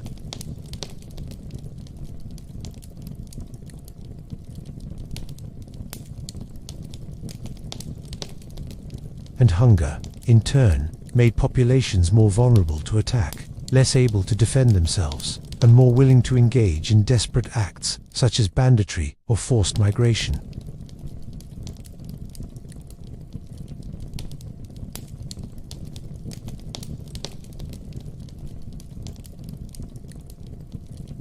And adults had to expend extraordinary energy maintaining safety, labor, and social cohesion under conditions that offered little security. The social consequences of constant war were profound, because it reshaped hierarchies, loyalties, and community structures, creating a society in which power was enforced through violence, and the presence of armed men often meant that local justice could be arbitrary, predatory, or absent entirely, and in some cases, rulers depended on fear to maintain control, rewarding loyalty with protection and punishing dissent with death or destruction, making submission a matter of survival rather than choice. And this extended to families and households, because everyone had a role to play in defense, whether by laboring to build fortifications, gathering supplies, hiding valuables, creating a culture in which anxiety, vigilance, and obedience were internalized from an early age, and children, women, and the elderly learned to accept risk as inevitable, shaping expectations of life itself. War also amplified the gendered risks we have discussed previously, because women were particularly vulnerable to violence, coercion,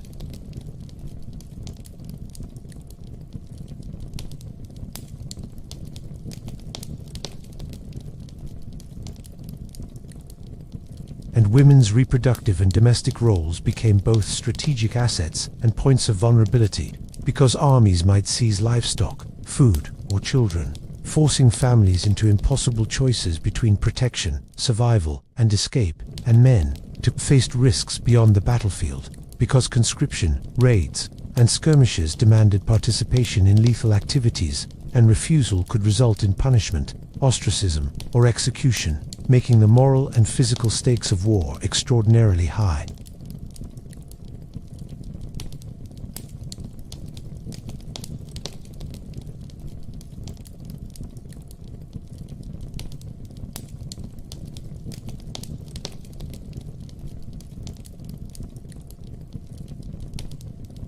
And the human cost of this expectation was devastating, because armies drew young men away from fields and homes, leaving labor shortages that threatened subsistence, while sending them into battles where death, injury, or capture were ever-present possibilities.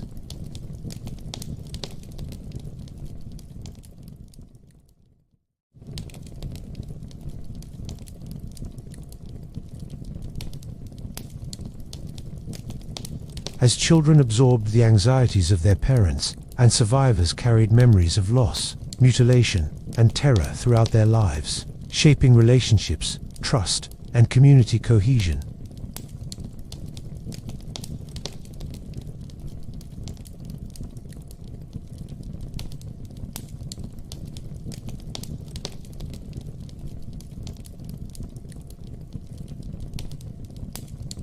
And the interplay between war, famine, disease, and labor created a relentless environment of compounded hardship.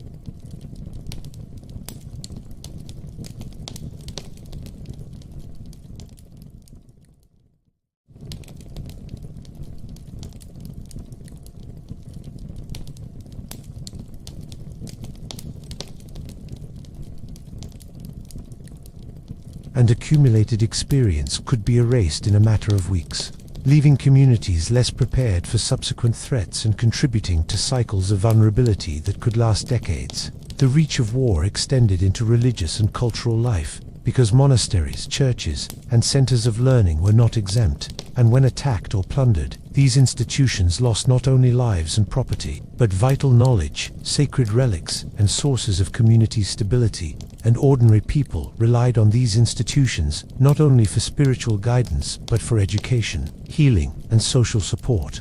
So the destruction of religious centers had ripple effects that worsened suffering across social strata, and for those who survived, displacement became common, because raided communities often abandoned ancestral lands, traveling long distances to seek refuge with relatives, in walled towns, or under the protection of more powerful lords. And this movement carried risks of exposure, starvation, and disease, creating yet another layer of suffering imposed by human conflict. And when you add the random cruelty of marauders or opportunistic raiders, who acted with little discipline and no regard for civilian life, it is clear that the presence of armed men was an existential threat to ordinary people, not merely a political inconvenience or abstract danger.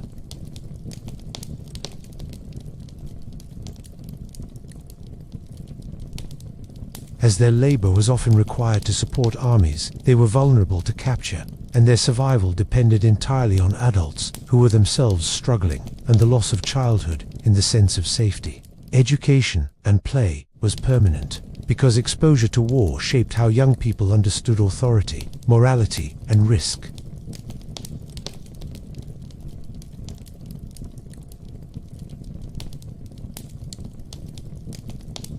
Because security, food, shelter, and health were all threatened simultaneously, leaving people constantly strategizing for survival rather than cultivating comfort, happiness, or long-term goals. And when we view the Dark Ages through this lens, it becomes apparent that conflict was not an occasional hardship.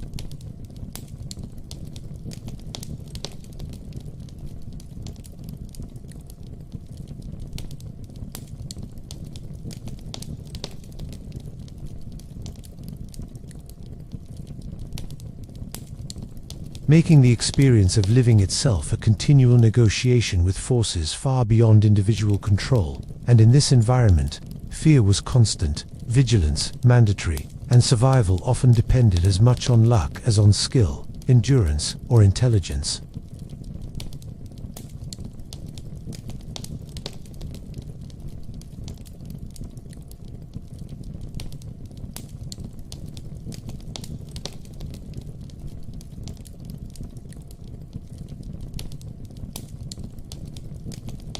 Uneven thing, because legal systems were rudimentary, localized, and often indistinguishable from violence, meaning that living under the law did not guarantee safety, fairness, or predictability, and for ordinary people, the promise of protection often came hand in hand with punishment, and the line between the two was perilously thin, because justice was a tool wielded by those in power, and those without power, peasants, women, children, and the poor, were constantly vulnerable to its arbitrary application. And understanding how justice worked requires a look at the structure of society itself, which was highly stratified with kings,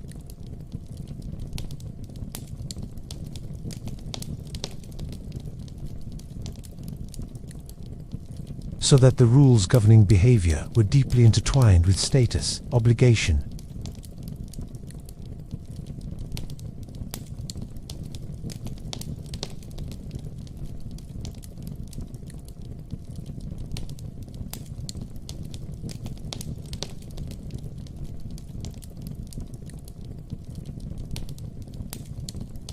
Punishments themselves were brutal, public, and intended as deterrents, because fear was a primary tool of law, and this brutality extended far beyond the criminal classes, encompassing anyone who fell afoul of social norms, economic obligations, or arbitrary edicts. And while modern readers might recoil at the sight of stocks, whipping posts, branding, mutilation, or execution, in the Dark Ages these were considered both practical and moral instruments.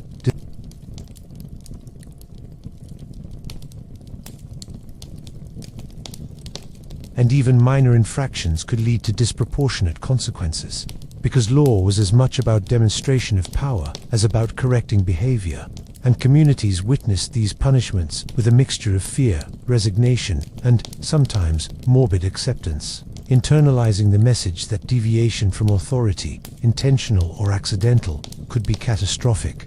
For women, the law could be especially oppressive because legal identity was often subsumed under male relatives, meaning that wives, daughters, and widows had limited recourse if wronged in marital disputes. Domestic violence and sexual assault were frequently mediated by male authority.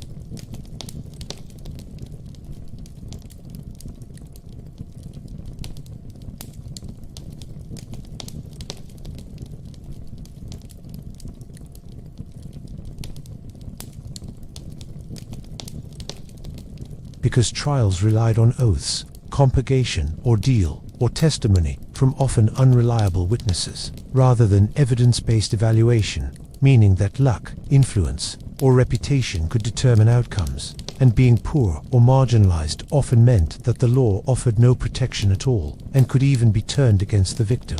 The use of ordeals testing divine judgment through physical trials illustrates the precariousness of justice, because they were meant to reveal guilt or innocence through supernatural means rather than rational assessment, and this could include holding red-hot iron, submersion in water, or carrying heavy weights, where survival was interpreted as proof of innocence, and injury or death as proof of guilt. And while some clergy argued against these methods, they were widely practiced and feared, demonstrating how law merged with religion to enforce social conformity, moral obedience, and the acceptance of suffering. And for the accused, the experience was terrifying, because not only was their life at risk, but they were forced to submit to the interpretation of forces they could neither understand nor control.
which reinforced obedience but offered little in the way of fairness. Religious authorities often reinforced these legal structures because the church adjudicated moral behavior alongside secular rulers, punishing sins with excommunication, penance, or public humiliation. And while spiritual punishment could be symbolic, it carried real social consequences, as excommunication could isolate families, deny access to sacraments, and disrupt economic and social relationships, magnifying the consequences of minor infractions.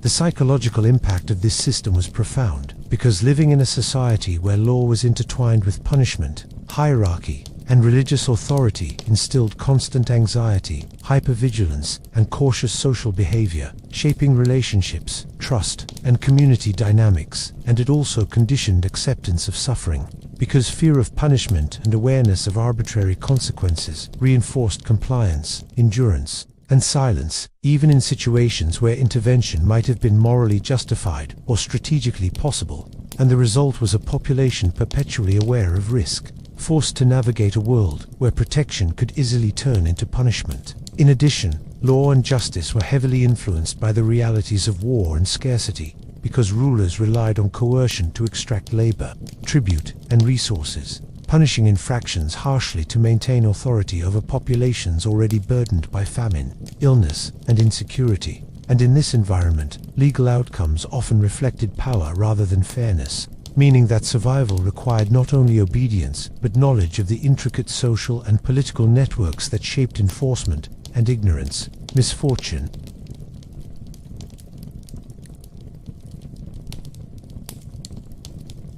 In short, the Dark Ages offered law, not as a safeguard, but as a mechanism of control, where punishment was always a possibility, fairness a rare exception, and protection frequently inseparable from vulnerability. And for ordinary people, the daily experience of justice was less about moral clarity and more about survival, risk calculation, and navigating a system designed to preserve authority rather than life, which made existence itself a constant negotiation between obedience, endurance, and the omnipresent threat of harm. And this is why law and justice in the Dark Ages contributed so profoundly to the overall hardship of life, because they codified inequality, reinforced fear, and offered only sporadic relief to those most in need, leaving the majority to survive under conditions that were as legally precarious as they were physically, socially, and morally unforgiving.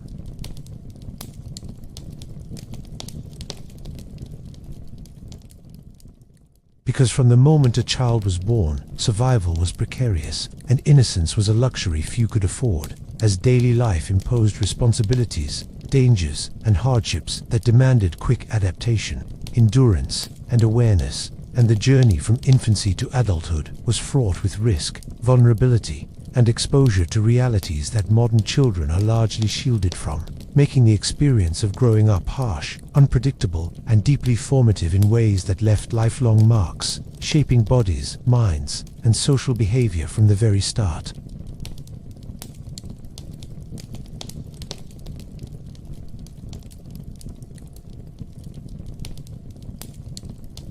And families lived with the knowledge that many of their children would not survive beyond the first years of life, forcing parents to balance love, care, and emotional investment with the painful acceptance of loss as an ever-present possibility. And this knowledge permeated daily existence, influencing how adults nurtured, disciplined, and planned for the future, and shaping children's early experiences in ways that were both practical and psychologically intense.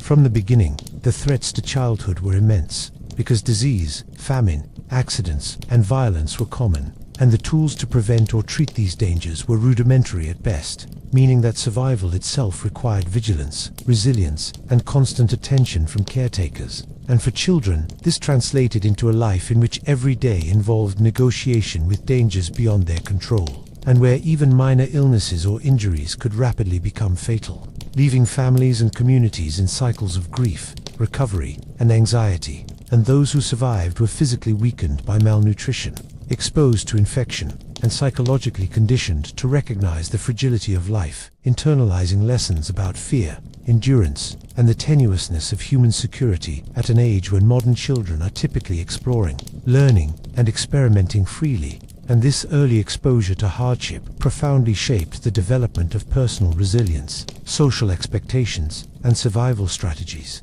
Education in the Dark Ages was similarly inconsistent, limited, and profoundly unequal, because literacy and formal learning were concentrated in monasteries, cathedral schools, and the courts of the elite, meaning that most children, particularly peasants, received little to no formal instruction, and what learning existed was often practical rather than abstract, focused on tasks necessary for survival, such as farming, herding, craft, or household labor, rather than exploration of ideas or cultivation of critical thinking.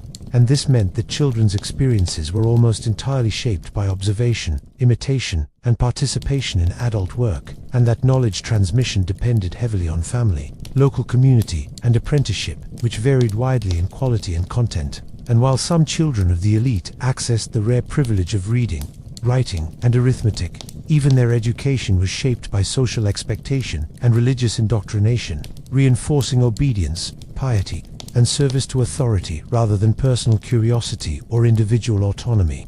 And the intellectual horizons of children across the social spectrum were therefore tightly constrained by social and economic conditions. For the majority, childhood labor began early, because subsistence, farming, domestic responsibilities, and household survival required every capable body, and tasks could include tending livestock, gathering firewood, maintaining crops, carrying water, spinning, weaving, or assisting in craft production, all while balancing food scarcity, exposure to the elements, and the constant risk of injury or illness. And these labor demands meant that children grew up quickly, acquiring practical skills at the cost of leisure, exploration, or play. And while play existed in rudimentary forms, it was limited by circumstance, and even recreational activity could carry risk of injury or punishment, because adults maintained strict control over children's behavior in order to ensure safety, productivity, and obedience. And failure to meet these expectations could result in harsh discipline, from beatings to public shaming, reinforcing the lesson that survival required conformity, endurance, and submission to authority from a young age, and instilling fear as a tool for behavioral management, in tandem with religious instruction. Religion, as we've seen in earlier segments, permeated education and childhood experience, because children were raised to understand themselves primarily as sinners in need of guidance, correction, and redemption. And from early infancy, they were exposed to ritual, prayer, and religious instruction intended to shape moral, emotional, and intellectual development.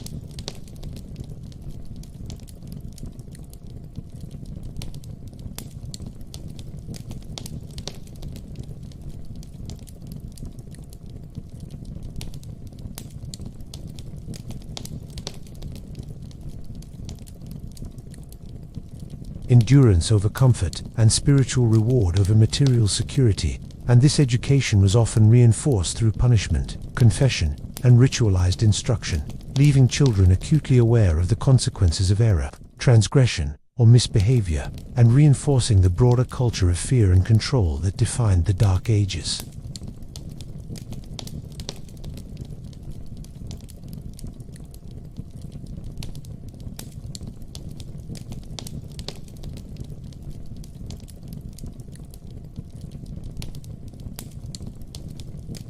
So that children developed coping mechanisms to endure grief, fear, and uncertainty from an age far younger than is common today. And these experiences were formative, shaping emotional resilience, pragmatism, and often a muted sense of empathy, because the scale of suffering was so vast and unavoidable that emotional saturation became a survival strategy. And in communities,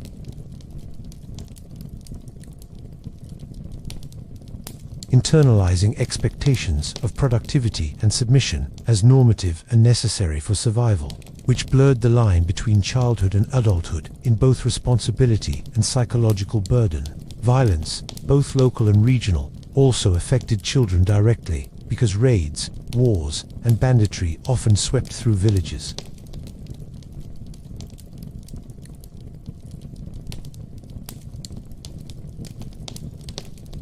And in some cases they were conscripted, enslaved, or otherwise compelled to serve in capacities that exposed them to extreme danger.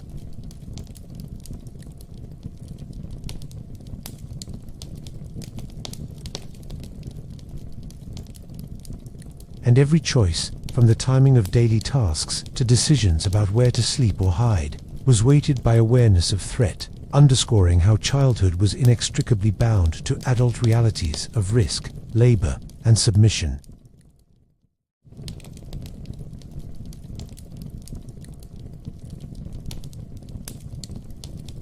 Leaving them prone to developmental delays, stunted growth, illness, and death. And survival often depended on the allocation of scarce resources within families, which could result in preferential treatment for those who were strongest, healthiest, or most productive. And deprivation, exposure, and overwork were common, making the transition from childhood to adulthood abrupt and sometimes involuntary.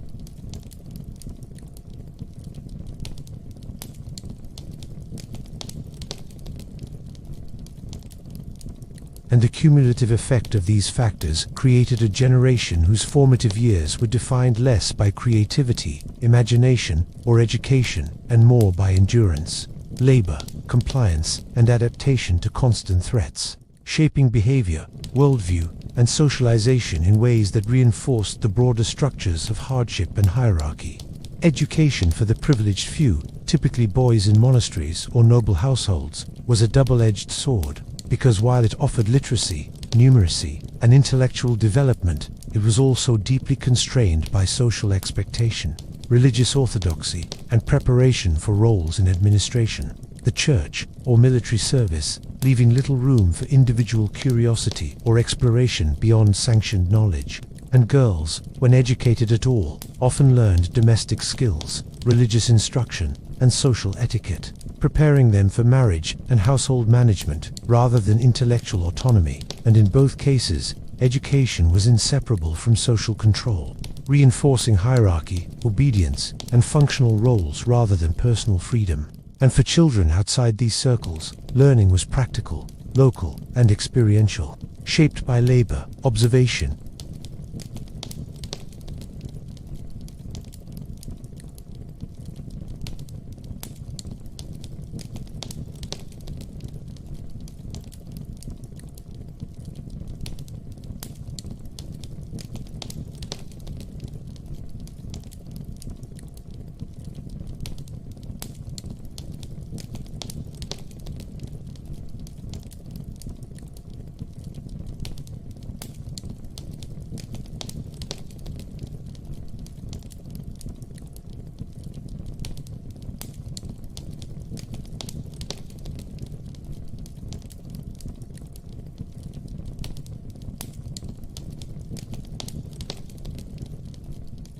fear, and observation of adult survival strategies, rather than by the luxury of freedom, choice, and safe experimentation.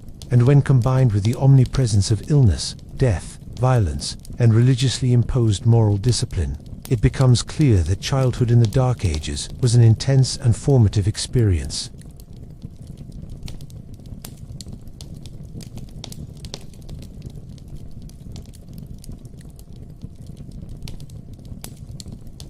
In short, growing up in the Dark Ages meant entering a world where survival was uncertain, labor was mandatory, education was limited and socially constrained, and threats from illness, famine, violence, and social control were constant, and children adapted quickly, absorbing lessons about endurance, hierarchy, and fear, while losing the luxury of play, exploration, and prolonged innocence, and this early immersion in the realities of a harsh, unpredictable world left a lasting imprint on both individuals and society, conditioning generations to accept hardship as normal, obedience as necessary, and life itself as a continual negotiation with risk, scarcity, and authority. And this is why childhood in the Dark Ages was profoundly difficult, shaping human experience from the very start in ways that left no one untouched and no one In the Dark Ages, the very spaces people lived in were a reflection of scarcity, vulnerability, and the constant negotiation with risk,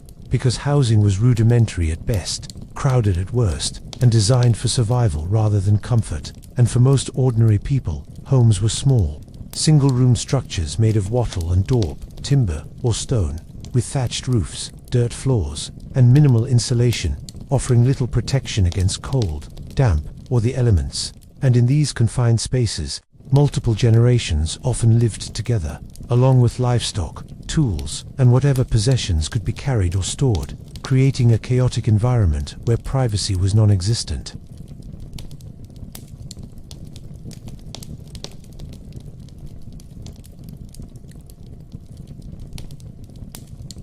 Because zoonotic infections, parasites, and contamination were unavoidable, and the very spaces designed to sustain life also contained threats to it, a duality that defined daily existence and shaped the rhythm of survival.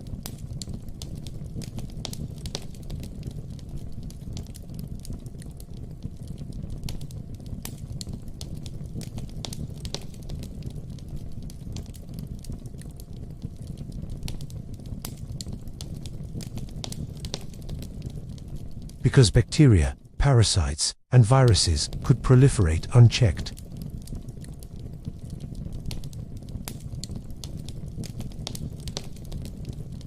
Which occurred in the same spaces where animals, waste, and vermin were present, making contamination almost inevitable, and children, already vulnerable due to malnutrition and frequent exposure to disease, were particularly at risk, while adults lived with the cumulative effects of repeated infections, weakened immune systems, and limited medical intervention, magnifying the lethality of living conditions that would be unthinkable in modern urban planning. Homes were dark, cold, and smoky, because heating was achieved with open hearths or rudimentary stoves, producing smoke that filled rooms, and ventilation was minimal, making respiratory ailments common, especially during winter months, and the combination of damp, mold, and indoor air pollution weakened defenses against infectious disease, creating a persistent burden of chronic illness, coughs, and respiratory infections that could incapacitate adults and children alike.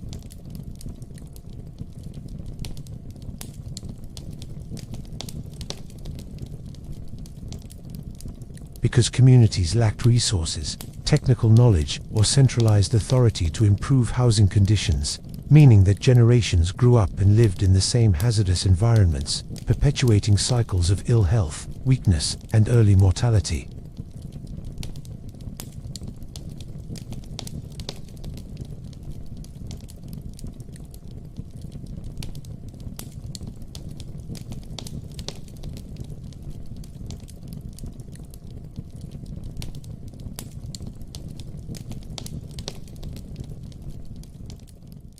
And diseases like lice, scabies, and other parasitic infections thrived in these conditions, spreading rapidly and repeatedly among family members, and when combined with inadequate clothing,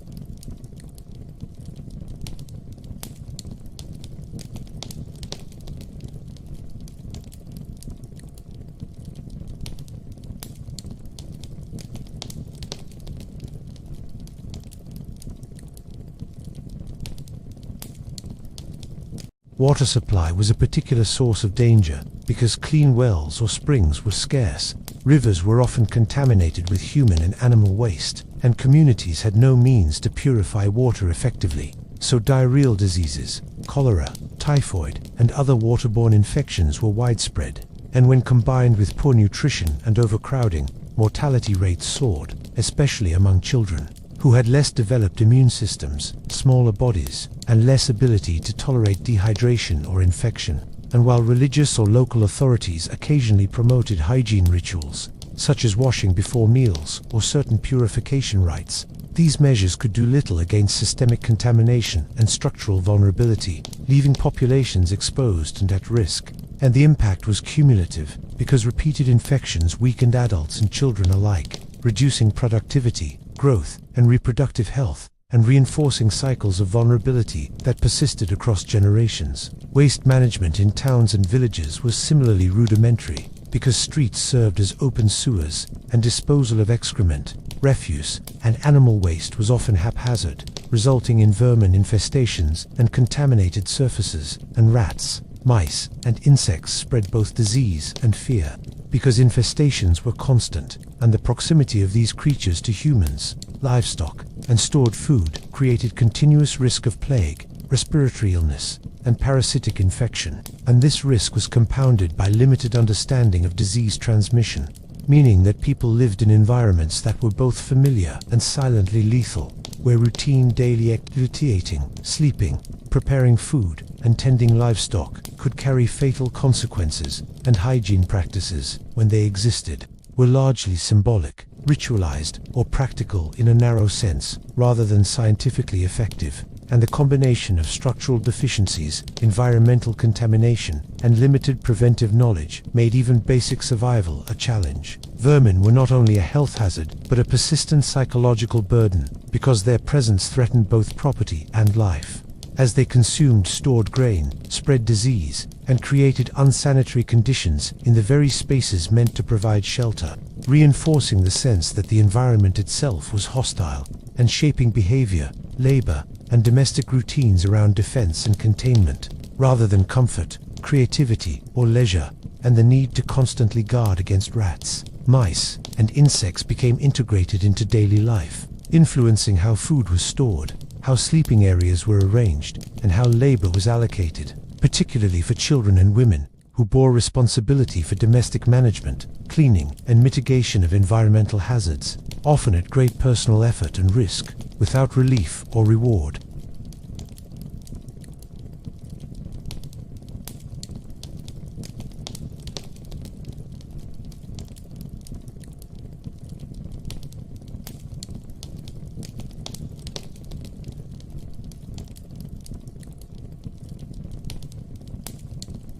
It was difficult to contain, because isolation, treatment, and protective measures were rudimentary or absent, and the mortality rate could be staggering, with entire families, neighborhoods, or villages devastated, leaving survivors traumatized, weakened, and further exposed to famine and predation, creating a cycle of vulnerability that few could escape.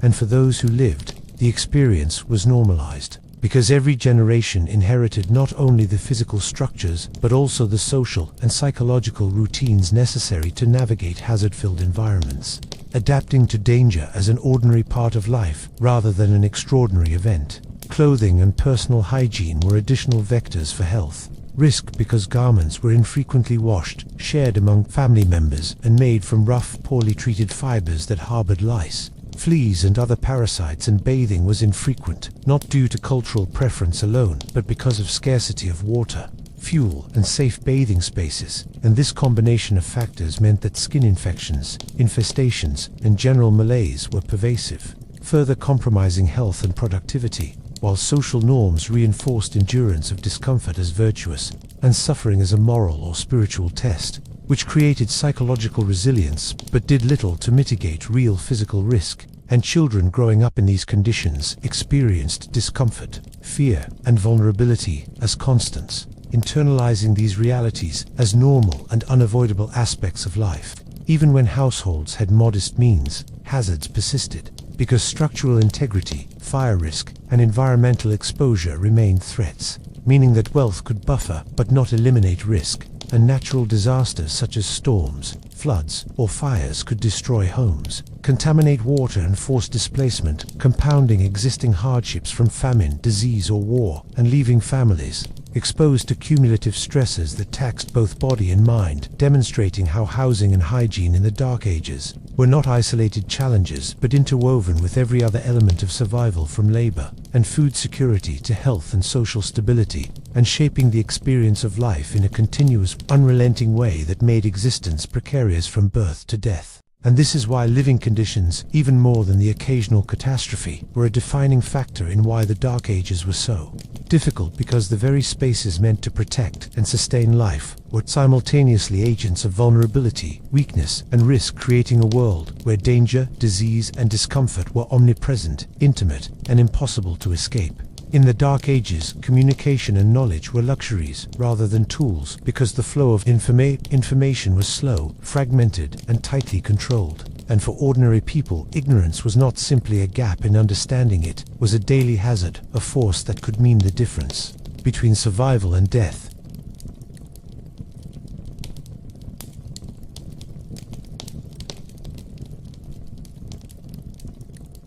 And dependent on rumor, tradition, or the dictates of those in power. And this dependence on partial or delayed knowledge shaped nearly every aspect of life.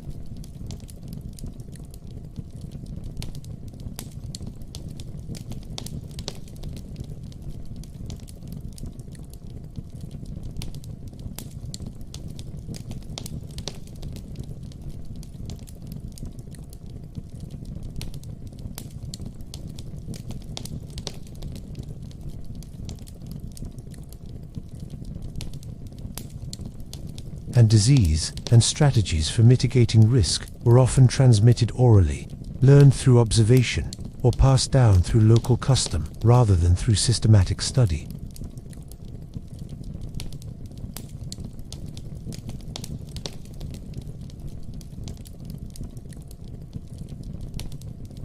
Because people had no reliable way to anticipate shortages, ration effectively, or improvise survival strategies beyond what had been tried by previous generations. And in some cases, misinformation could be deadly, as bad advice, superstition, or false guidance could lead to wasted labor.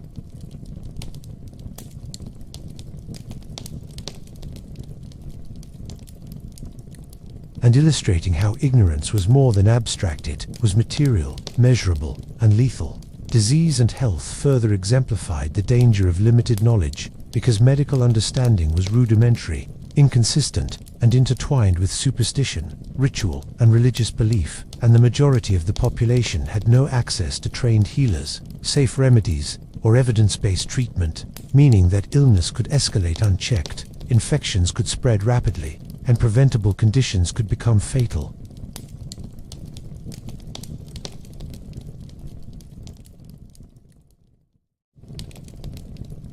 Where survival was contingent on luck as much as effort, and entire communities could be devastated by outbreaks that might have been mitigated with even modest understanding of sanitation, quarantine, or nutrition. And the consequences of ignorance were magnified by limited literacy and restricted access to written records, because the ability to transmit accurate knowledge across distance, time, or social strata was constrained.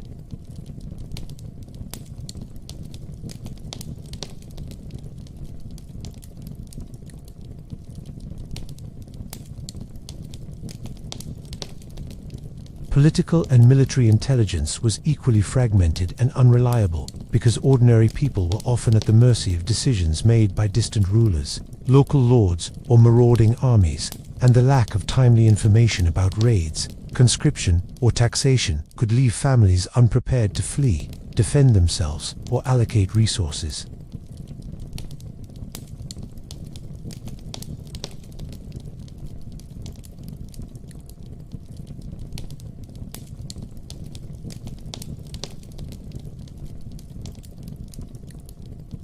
Because acting on partial knowledge or failing to act due to uncertainty could result in death, starvation, or loss of property. And for those without connections, literacy, or access to powerful intermediaries, ignorance was effectively a form of structural vulnerability, shaping behavior, strategy, and daily survival in profound ways.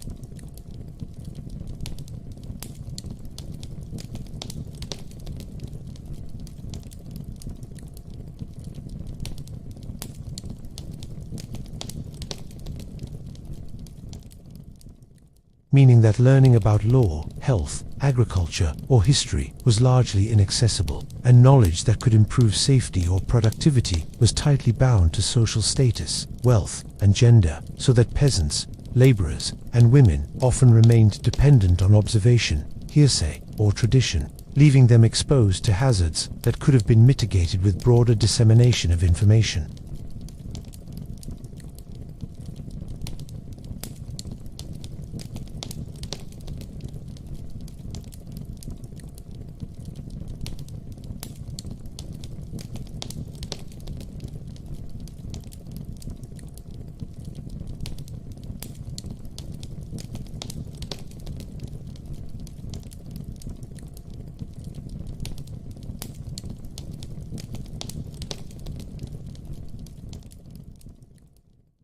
Disease.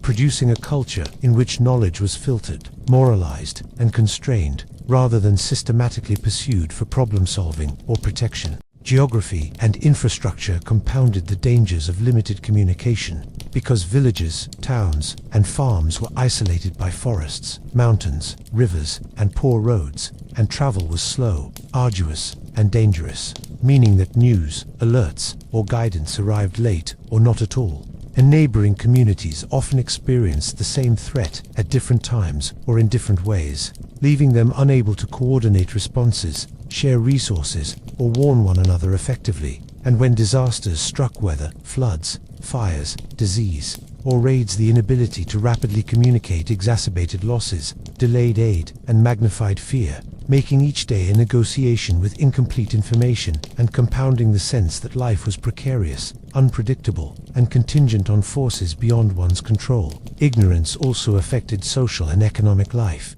because understanding of trade, markets, taxation, and legal obligations was limited, and people could easily be exploited, defrauded, or punished for failing to comply with complex demands they did not fully comprehend.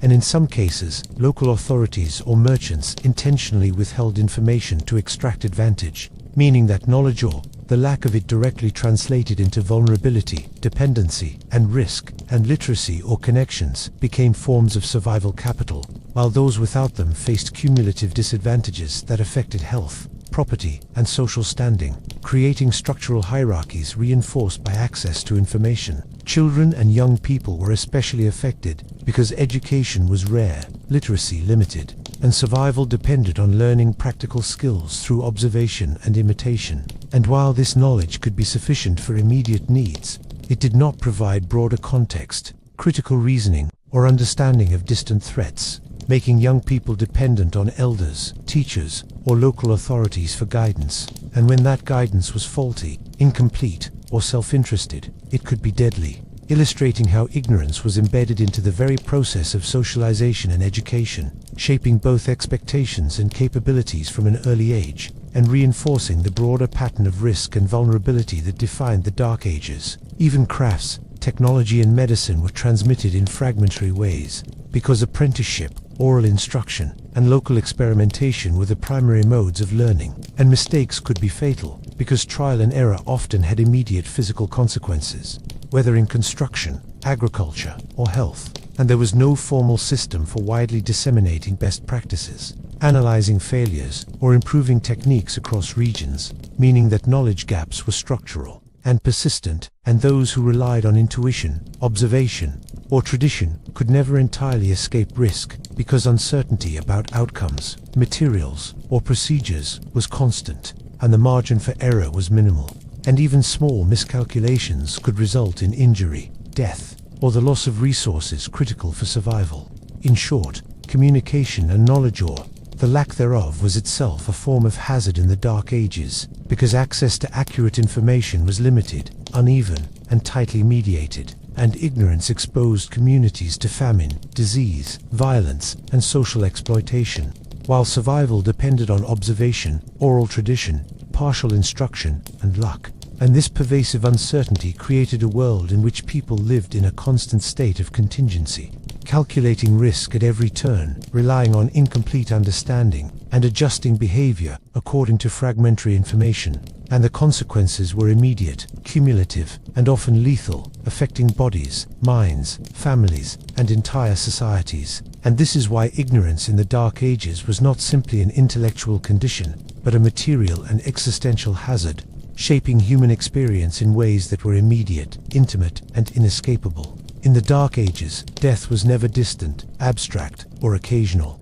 It was a constant, intimate presence woven into the fabric of everyday life, and from birth to adulthood, people lived under the unrelenting shadow of mortality, where the fragility of existence was apparent in every house, every field, every crowded street, and every journey undertaken. And for ordinary men, women, and children, the inevitability of death shaped thought, behavior, and emotion, because survival was uncertain, disease rampant, violence ever-present, and famine frequent, and every misstep, accident, or illness could swiftly turn life into tragedy, reminding people that safety was temporary, protection partial, and time precious. And this awareness, rather than abstract philosophy, governed daily existence, reinforcing caution, obedience, and endurance from the earliest years. From the moment a child was born, parents lived in dread and hope simultaneously, because the high infant mortality rate meant that love and attachment were shadowed by the constant possibility of loss.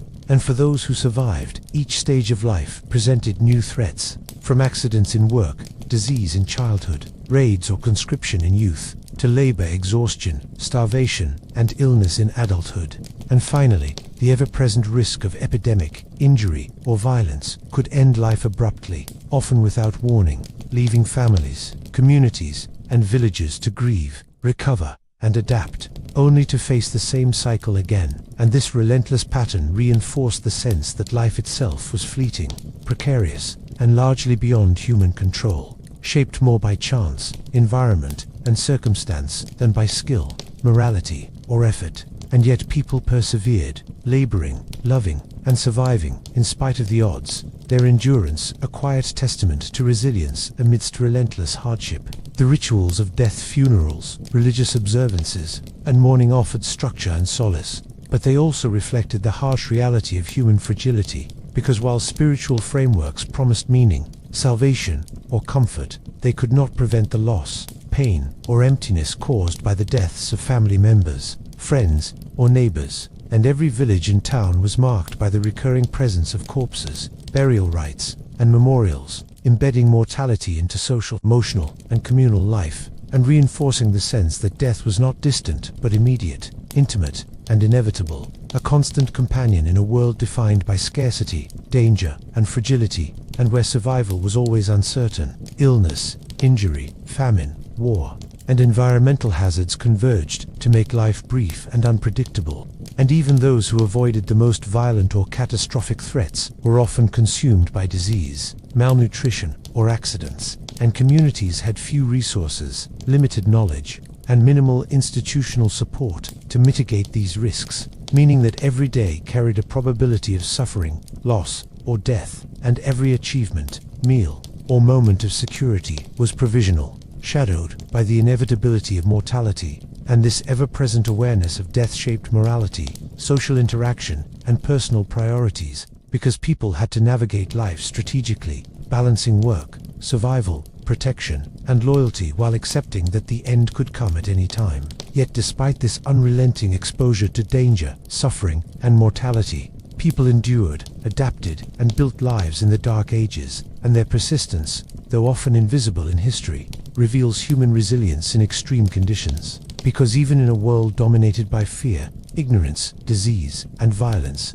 communities found ways to eat, labor, worship, celebrate, and survive. And ordinary acts of courage, care, and ingenuity allowed families to continue across generations, leaving behind the faint traces of life in architecture, artifacts, records, and stories. And while survival was precarious and hardship pervasive, the capacity to endure is a reminder of human tenacity in the face of relentless adversity, and a testament to how life, even under the harshest conditions, can persist.